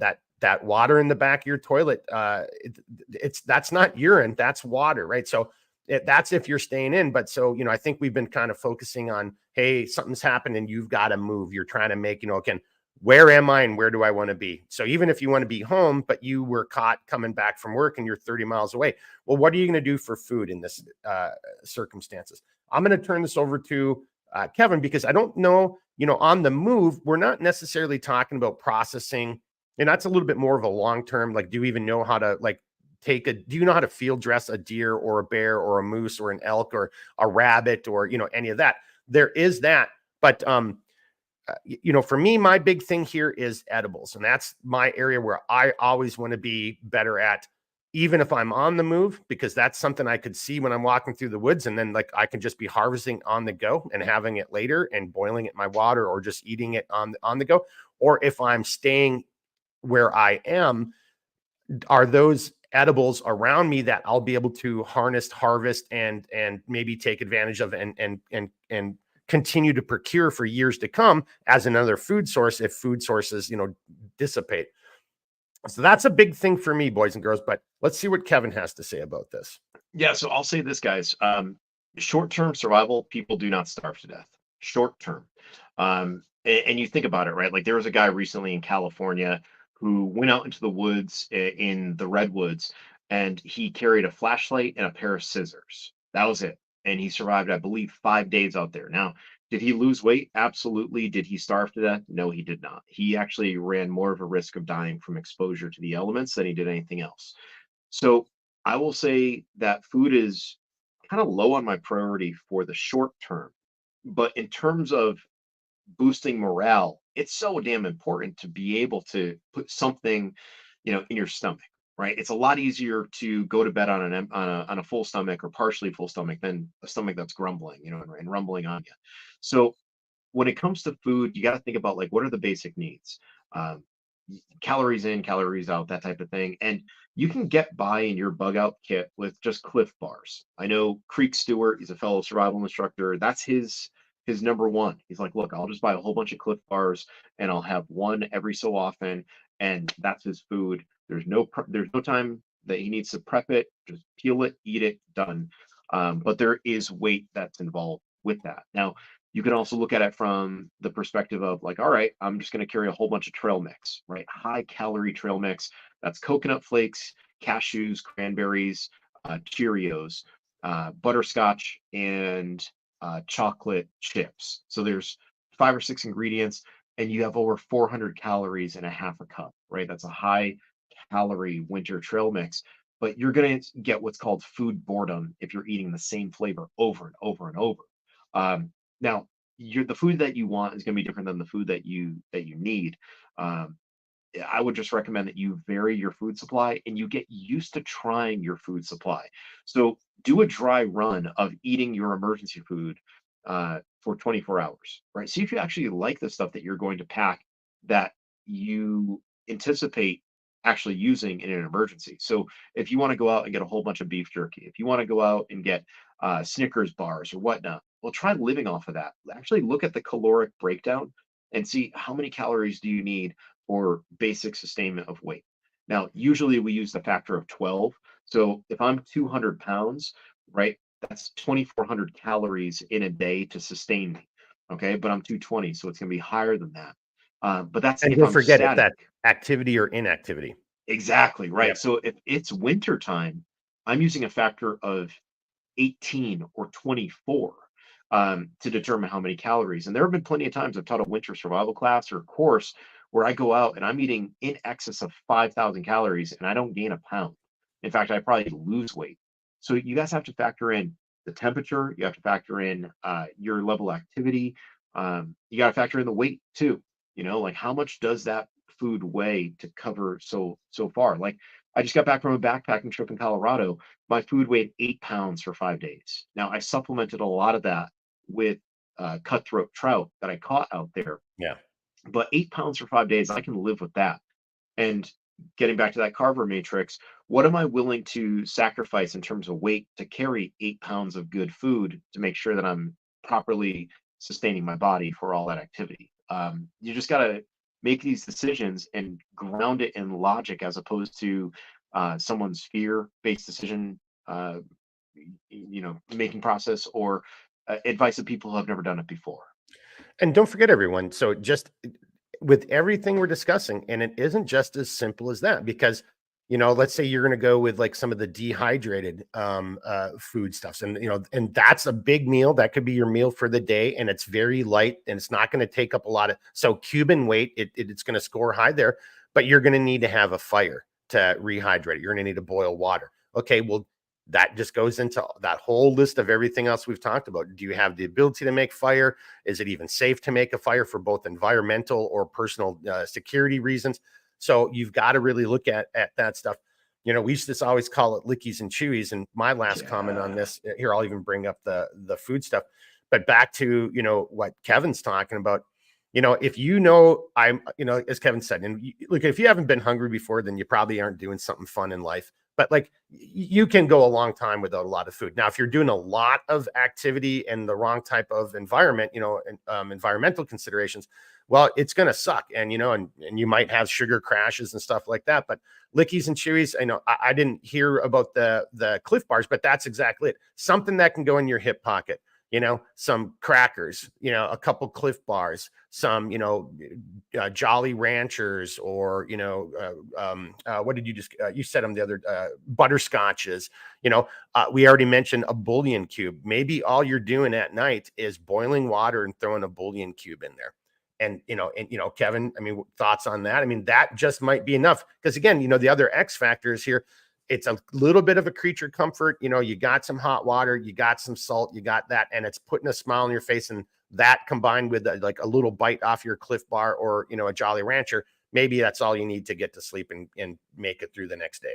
Yeah, one of the best pre-made foods I've found so far are Range meal bars. They have 800 calories per bar, and they're about the size of a deck of cards. the kid who designed them was a backpacker, and he was just fed up not being able to get enough calories per ounce. And that's another formula you need to factor in, like how many calories are you getting out of the food that you're bringing in. So like you could bring an apple into the backcountry and you're maybe going to get 150, 200 calories out of it, but that thing is going to be heavy and it's going to take up Yep. space. Well, how much caloric value can I get out of a small container of olive oil or ghee, right? Clarified butter. What I'll mention is like there are certain items that you can bring that are food extenders, right? Like a combination of flour, baking powder, and salt is traditional bannock mix. But that bannock mix, that bread, right? You can add water to it and you can fry it in oil, and now you have uh, carbohydrates and fat, right? You can add in a little bit of that, dried meat. Now you have fat, protein, and carbohydrates, and that little bit of flour, uh, baking powder, and salt can also be used to create dumplings that you put into that pot with the bouillon cube. So dried Yeah. food still carries caloric value, but it doesn't have the same weight. And that's one of the benefits of carrying that type of thing. But it requires experimenting with these items. So when you try it for the first time and you make your bannock mix out there, it doesn't look like a crepe. It doesn't fall apart. It's actually something that's edible, that's delicious. And I've had people that have taken classes that are like, hey, I'm showing my kids how to make bannock, and now we're making bannock peanut butter and jelly sandwiches, and they love it. And I'm like, awesome. So um, always factor in like what are you getting out of that food. Is it actually worthwhile carrying it, or is it something that could be replaced with something of better value? Amen. And again, so and everybody do their own. I mean, something I've never made, and I definitely want to. I thought I was going to actually try it last year, and I just wasn't able to do it. I want to make my own pemmican. Like Oh so. yeah. Yeah, yeah. So, all right, moving on. But so yeah, everybody just think about it. It's not just none of this stuff is just that. Oh, I'm just going to do this. Okay, you're going to throw like 5 cans of Hormel chili in your rucksack. I mean, again, a lot of weight. Now, maybe you can do something with those cans, use them to make early warning devices out of, or water. So there's other things you could do, but you've got to think that stuff through.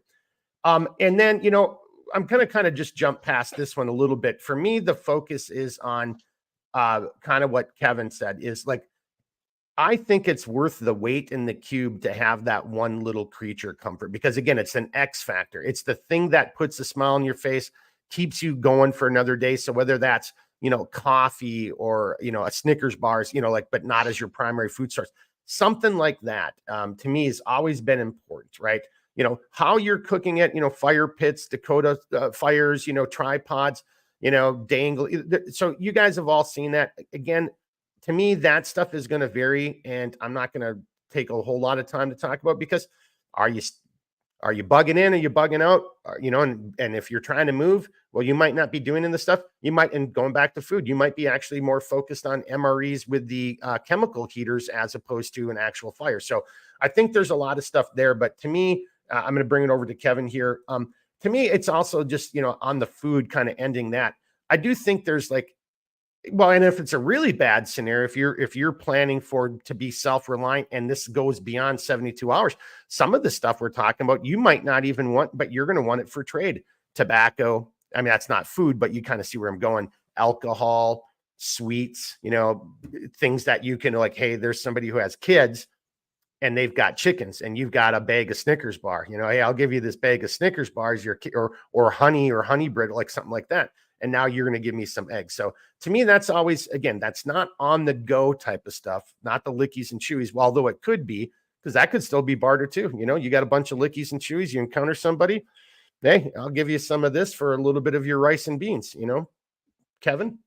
Yeah, I think you nailed it with that one. The only thing I'm going to add is the spice kit, right? The idea Oh, of being able yes. to flavor food, it doesn't weigh much at all. A real common way of making spices that you can pack pretty much anywhere is go to your local mall, right? Or go to a place that has those big fat straws.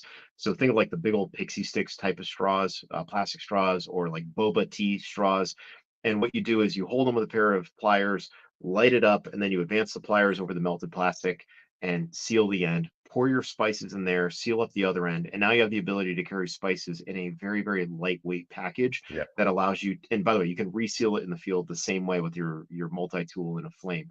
You'll But you just have the ability. eventually just keep working your way down though. I mean, Yeah, yeah. exactly. So carry spices on you, and you look at all the old military MREs, and they had Tabasco sauce in there. Well, that is a very powerful flavor, a very powerful taste in your mouth that overrides everything else.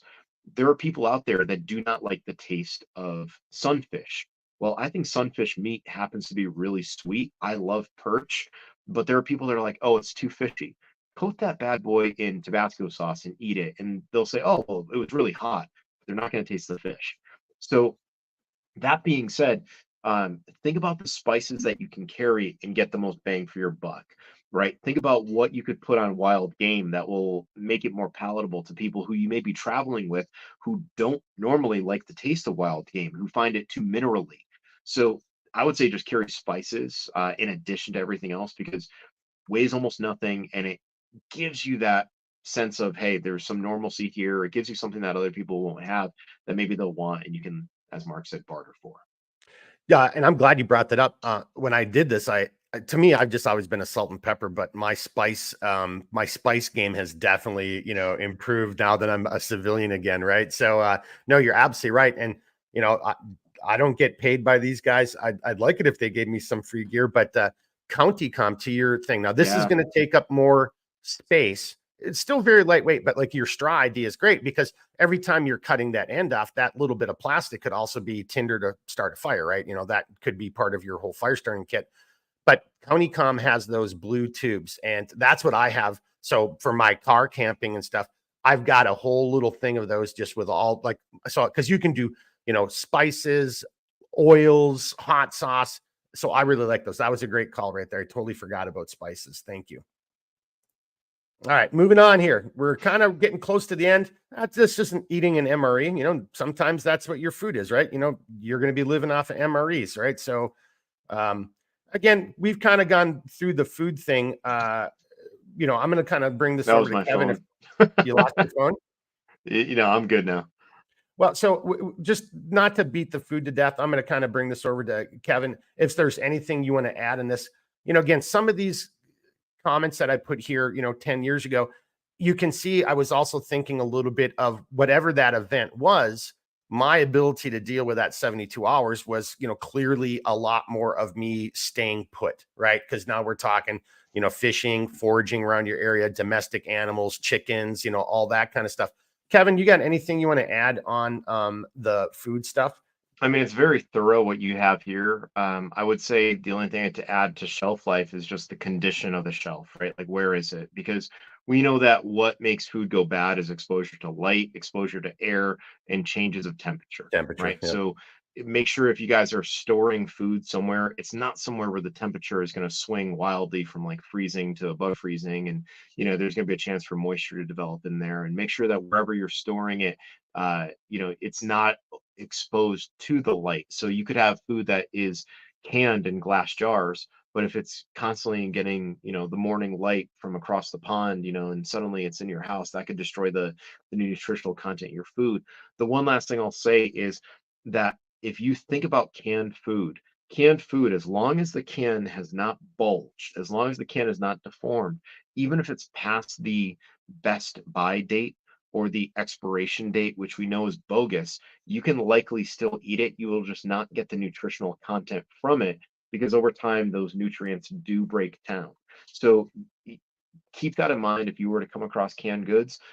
You can still consume them. Just make sure that the can is not bulged because that could represent that there is um, uh, Bacteria, something gases. Yeah. exactly Yeah. right, Yeah. right, and just make sure that you're exercising safe handling processes otherwise. But no, that was a solid slide. On the can thing, and both from like when you're talking canning, and canned goods, another one, again, that those expiration dates are crap. And, and maybe you can help me out here. My other rule of thumb is if there's a lot of rust on that where the opening, and then that I kind of push that off because, you don't see how far that rust is going and pitting through the seal or the metal. And so therefore, to kind of what you said, there may already be contaminants already inside there. So, if I really had to, okay, I'd roll the dice, boil it, and really cook it. But if I had an option, me personally, I would stay away from that. Do you have any thoughts on that? Yeah, just vary your food, guys, right? You shouldn't just be relying on canned goods, dried goods, canned goods. There's a difference between like stockpiling a whole bunch of Mountain House foods that are high in sodium versus long-term foods that, are going to allow you to maintain a regular life in a long-term scenario where your blood pressure is not going to spike because you're eating, enough sodium to Hey, preserve a rhinoceros. if your preparedness is because you just survived a nuclear war, your blood pressure probably is already spiking, Yeah, my good man. yeah, you're You know, redlining. yeah, that might be the least of your worries at that. You might be worried about how many rads you're absorbing every day. All right, back to we're kind of wrapping it up here, boys and girls. And then I had to throw this in here because this is a big one, and we'll be talking about this more. But field hygiene, that's all I'm trying to get at here. So the other side of food, but it's not just that. Kevin mentioned gloves earlier when we were talking about clothing. A simple cut, even if you're on the go and you're only out in the woods for 3 days, because that's part of your plan to get over to your relative's house, your buddy's house, that can be infected. And if you're bugging in or if you're staying at a location for an extended period of time, the other side of the food, and then you got to give a little hats off to Archer because that's how you get ants. Yeah. Well, I'll save the miscellaneous, but let's just kind of bring it there. That because we're going to end on the miscellaneous. Kevin, I just think it's just like foot maintenance. It's another aspect that everybody just takes for granted. Thoughts on that? Man, I'll tell you, you can tell someone who does things just for social media versus for someone who does things for reality because they always leave out toilet paper in their photos. Of all the gear that they're carrying, like let's face it, we all do it. It is what it is. I think it's easy to when you get into a group setting, just say, hey, go in the woods. But what does that mean? What Yep. direction are we going to agree that we are going to go in the woods? If you're camping near a water source, you don't want to contaminate it. You also don't want to, uh, have just random, cat holes dug everywhere. Typically, like if I'm going out with a group, I'll say, all right, guys, let's like say that general area up there is the latrine, that we're building, or we're gonna use it as a latrine. I'm just using that term to describe like a where we're generally going to go.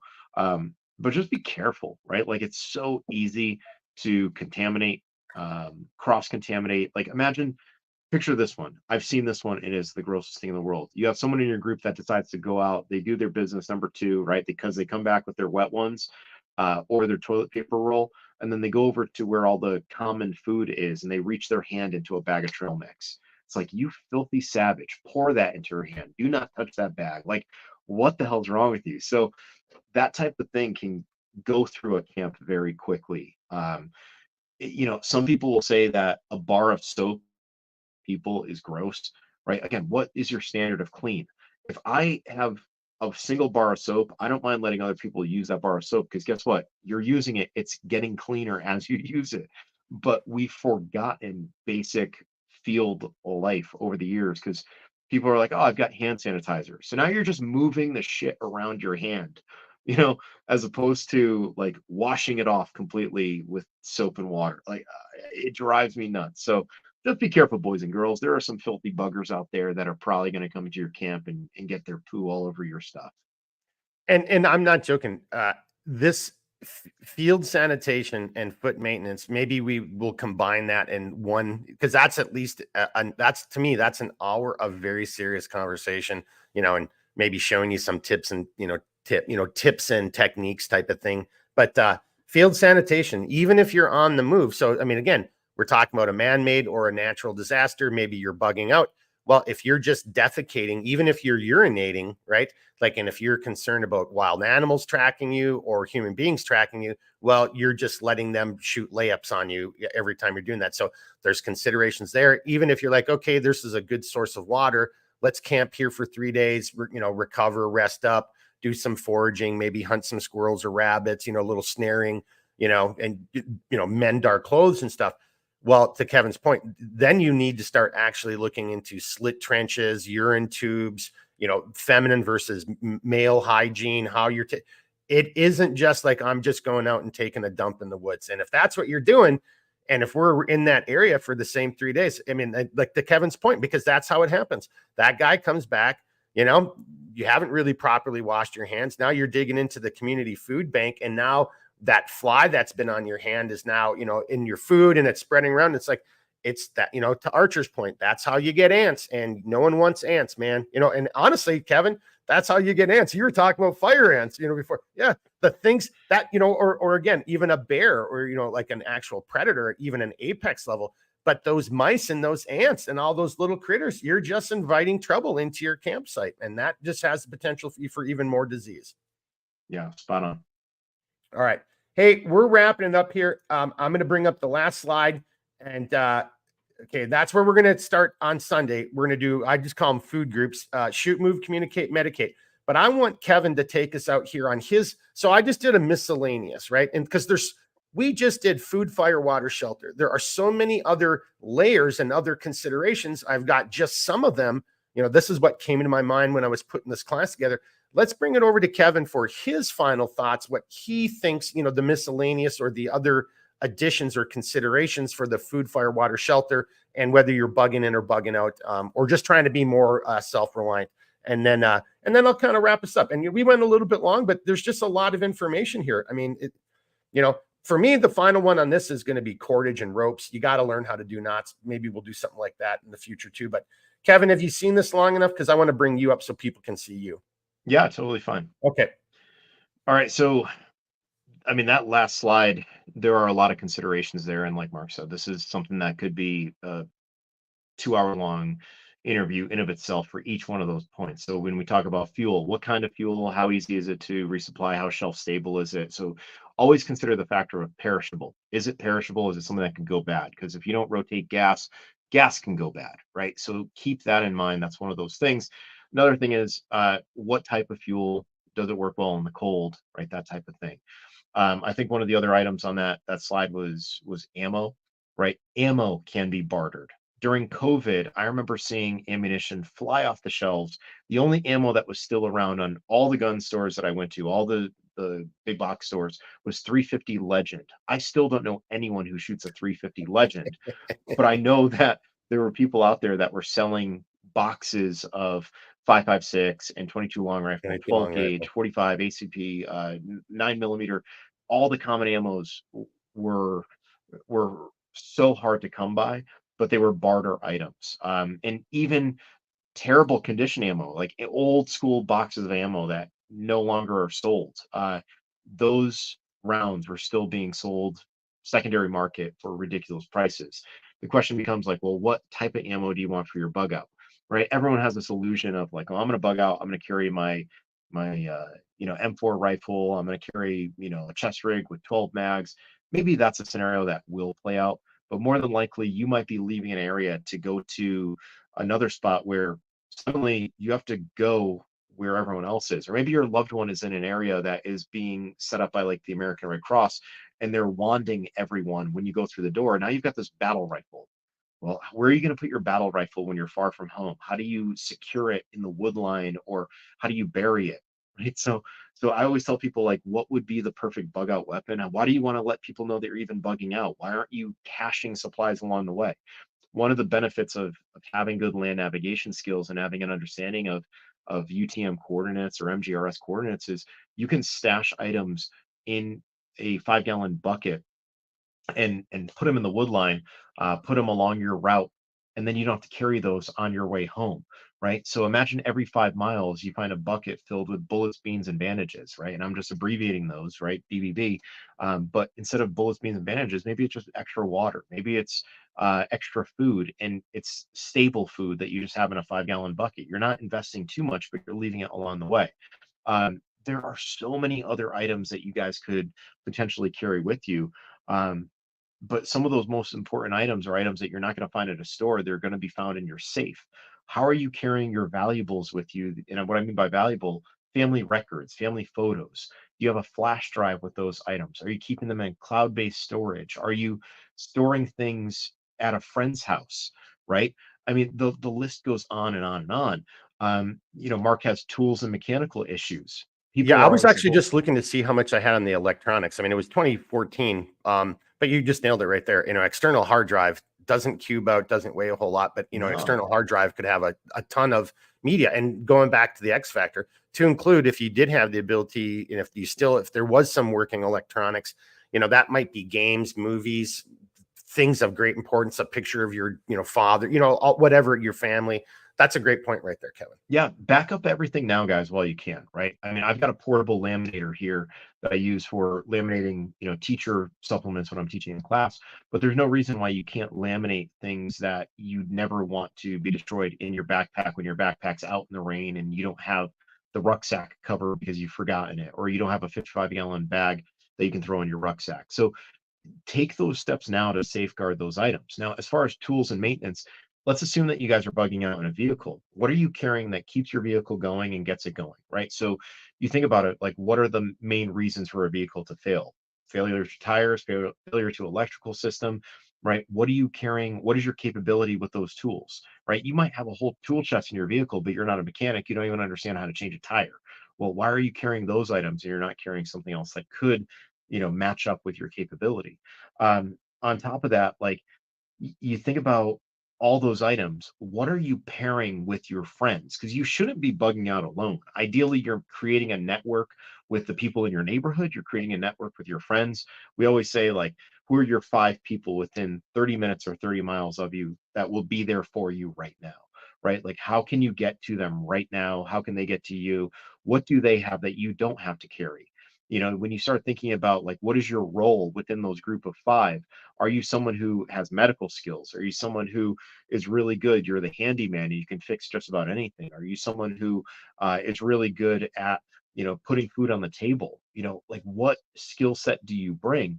There are so many things that you could pack with you, but if you break up what you could potentially carry among your five, well, suddenly you're all carrying certain items that, maybe have smaller redundant items that everyone should carry. Like you're all carrying a shelter unit. Okay. But what if your group You're says, all carrying a Leatherman, or a utility tool. yeah, but then there's that one Everybody's person that carrying, has at the least extended one. kit? Yeah, yeah. But everybody's carrying, like some 22, whatever it is. I mean, so again, you're spreading the load, but also everybody. So if one, going back to what we said earlier, and we kind of actually addressed this back in, I think it was episode 2, uh, you know, it's so think of like, the 18 series, and I kind of wish I had Clint on here for this part right now. But like, you're the master of one trade, right? You're the demo guy, you're the commo guy, but all the other, the jobs as well. You might not be as proficient as like, the heavy weapons guy, but you can step in and fill those shoes if need be. And then that knowledge and those capabilities are dispersed or spread out amongst your group, and I think that just gives you a better probability of success. Yep. Spot on. Hey, and you just mentioned cache, so I guess my last thing, if we're going to kind of focus on that, even if you're the guy who's staying put on your homestead and everybody's coming to you, Kevin just talked about caches, planning books. So again, just to try to highlight that, if to me, the reason I did this class is because everybody just says, well, I'm just going to do this.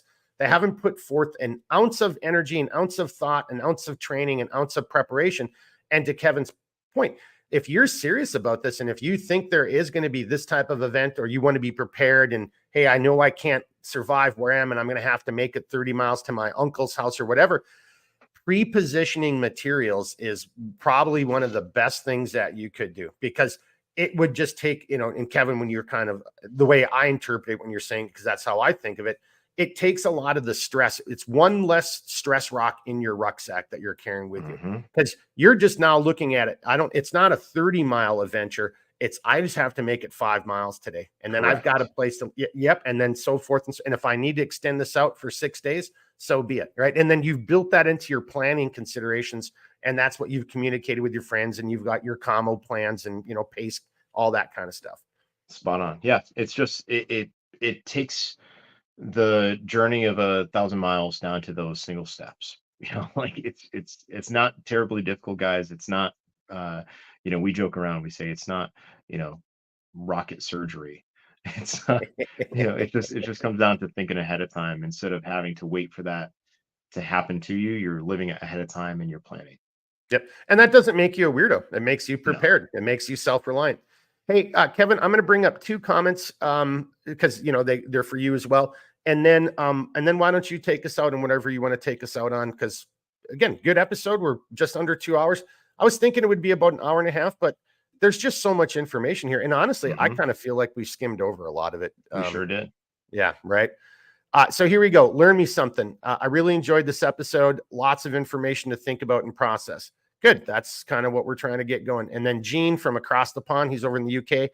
Thanks to Kevin for tonight. A really great informative talk. We'll watch again to take in the info and process it. Yeah. So boys and girls, and we skimmed over this stuff. We skimmed over it. This is really just designed to get you to start thinking and, again, not trying to tell you what to do or what gear to use, but there is a lot more about this. It's not overly complicated, but you have to be actively thinking about it when you're prepping and when you're getting ready for whatever you're going to execute. Kevin, my good man. First, I'm going to say thank you so very much for coming on. Everybody give Kevin a shout out and a thanks, whether you're watching this live or later. Took the time away from his family and everything he's got going on to share his background and information. Let's see what diamond in the rough he gives us on the way out here. So guys, all I'll say is this: thanks so much for having me. I always appreciate having a platform I can share knowledge on. A lot of what I know, I can trace back to a handful of sources, so always thankful for my training at the Wilderness Learning Center, my late mentors, Marty Simon, and through SIOC, my late mentor, Chris SIOC, and obviously my father, Dr. Jose Estella. I will tell you guys that, it's so much easier to do all of this when you have a good mentor, when you have someone who you can follow for good guidance. And you'll find that some of the realest people out there, they're willing to have conversations with you, but you just have to be willing to go out there and ask those questions. I will say that you can learn something from everyone. As I mentioned, that person in your group of 5 might have handyman skills. And if you're not familiar with, say, hanging sheetrock, learn how to hang sheetrock, right? Learn how to do a skill, become a white belt in some type of activity for the rest of your life every single day. So if you're not that fly fisherman, learn how to tie a fly. If you're not a hunter or a shooter, go out with someone and go outside of your comfort zone, because that adversity, that pressure, that kind of difficulty that you experience, it's all learning, it's all making you a stronger individual. And always embrace that strength, because the opposite is just going to get you into trouble. If you get a chance to walk up a flight of stairs and instead of taking the escalator, walk up that flight of stairs, right? And you'll find that the more you do the difficult things, the easier it becomes to do difficult things. And all your friends are going to say, how can you do that? And it's like, I make that choice every single day to do something difficult, and that makes me who I am today. So guys, thank you so much for letting me on the show and listening. And if you guys have any questions, you can always reach out to me at Estella Wild Ed, ESTELA WILD Give me a on second Twitter. here. Yeah, I'm just going to put it up. Yep, on Twitter, on Instagram, you could reach out to me there. You're going to see a whole bunch of cool stuff coming out in the near future. New holster that I did with Black Point Tactical, new knife with Winkler Knives, a whole bunch of new gear that's all been tested in the field. So if at any point you guys have any questions, hit me up. And just one correction, there's only one L in my name. Yeah, Mark. hey, but here's the weird thing. Yeah. I saw, and I'm like, hang on a second, because that's what I have in your email. Let me get rid of this then. And so I was just wondering if I was like, because I saw that, I'm like, hang on a second, but then how is my email working for him? Do you have 2 L's somewhere? No, it's just one L. Well, okay.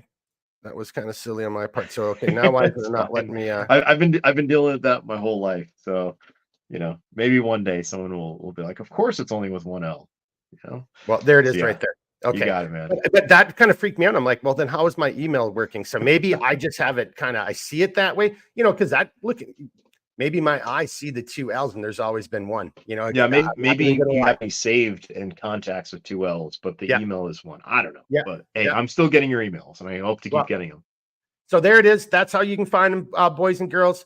Again, Kevin, huge shout out and thanks. Just hang on a second. I'm going to wrap this kind of up here then.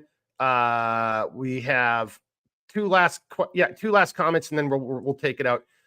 Gene, everyone is a teacher and everyone is a pupil. Thank you, Kevin. Woo! That's from Gene. And then learn me something, Kevin. Thank you for coming on and sharing this useful information. And I echo all those sentiments. Thanks to everybody who was here tonight watching.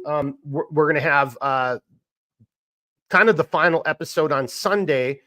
And then the following Sunday, we're actually going to take 3 scenarios and then take all this information and talk through 3 scenarios, looking at everything we've discussed. So do leave a comment, even after this post, and we'll just kind of go from there. And if we don't have a bunch of comments, we're just going to pick 3 of what we think are like the most probable in terms of likelihood of taking place, and then the consequences of those actions.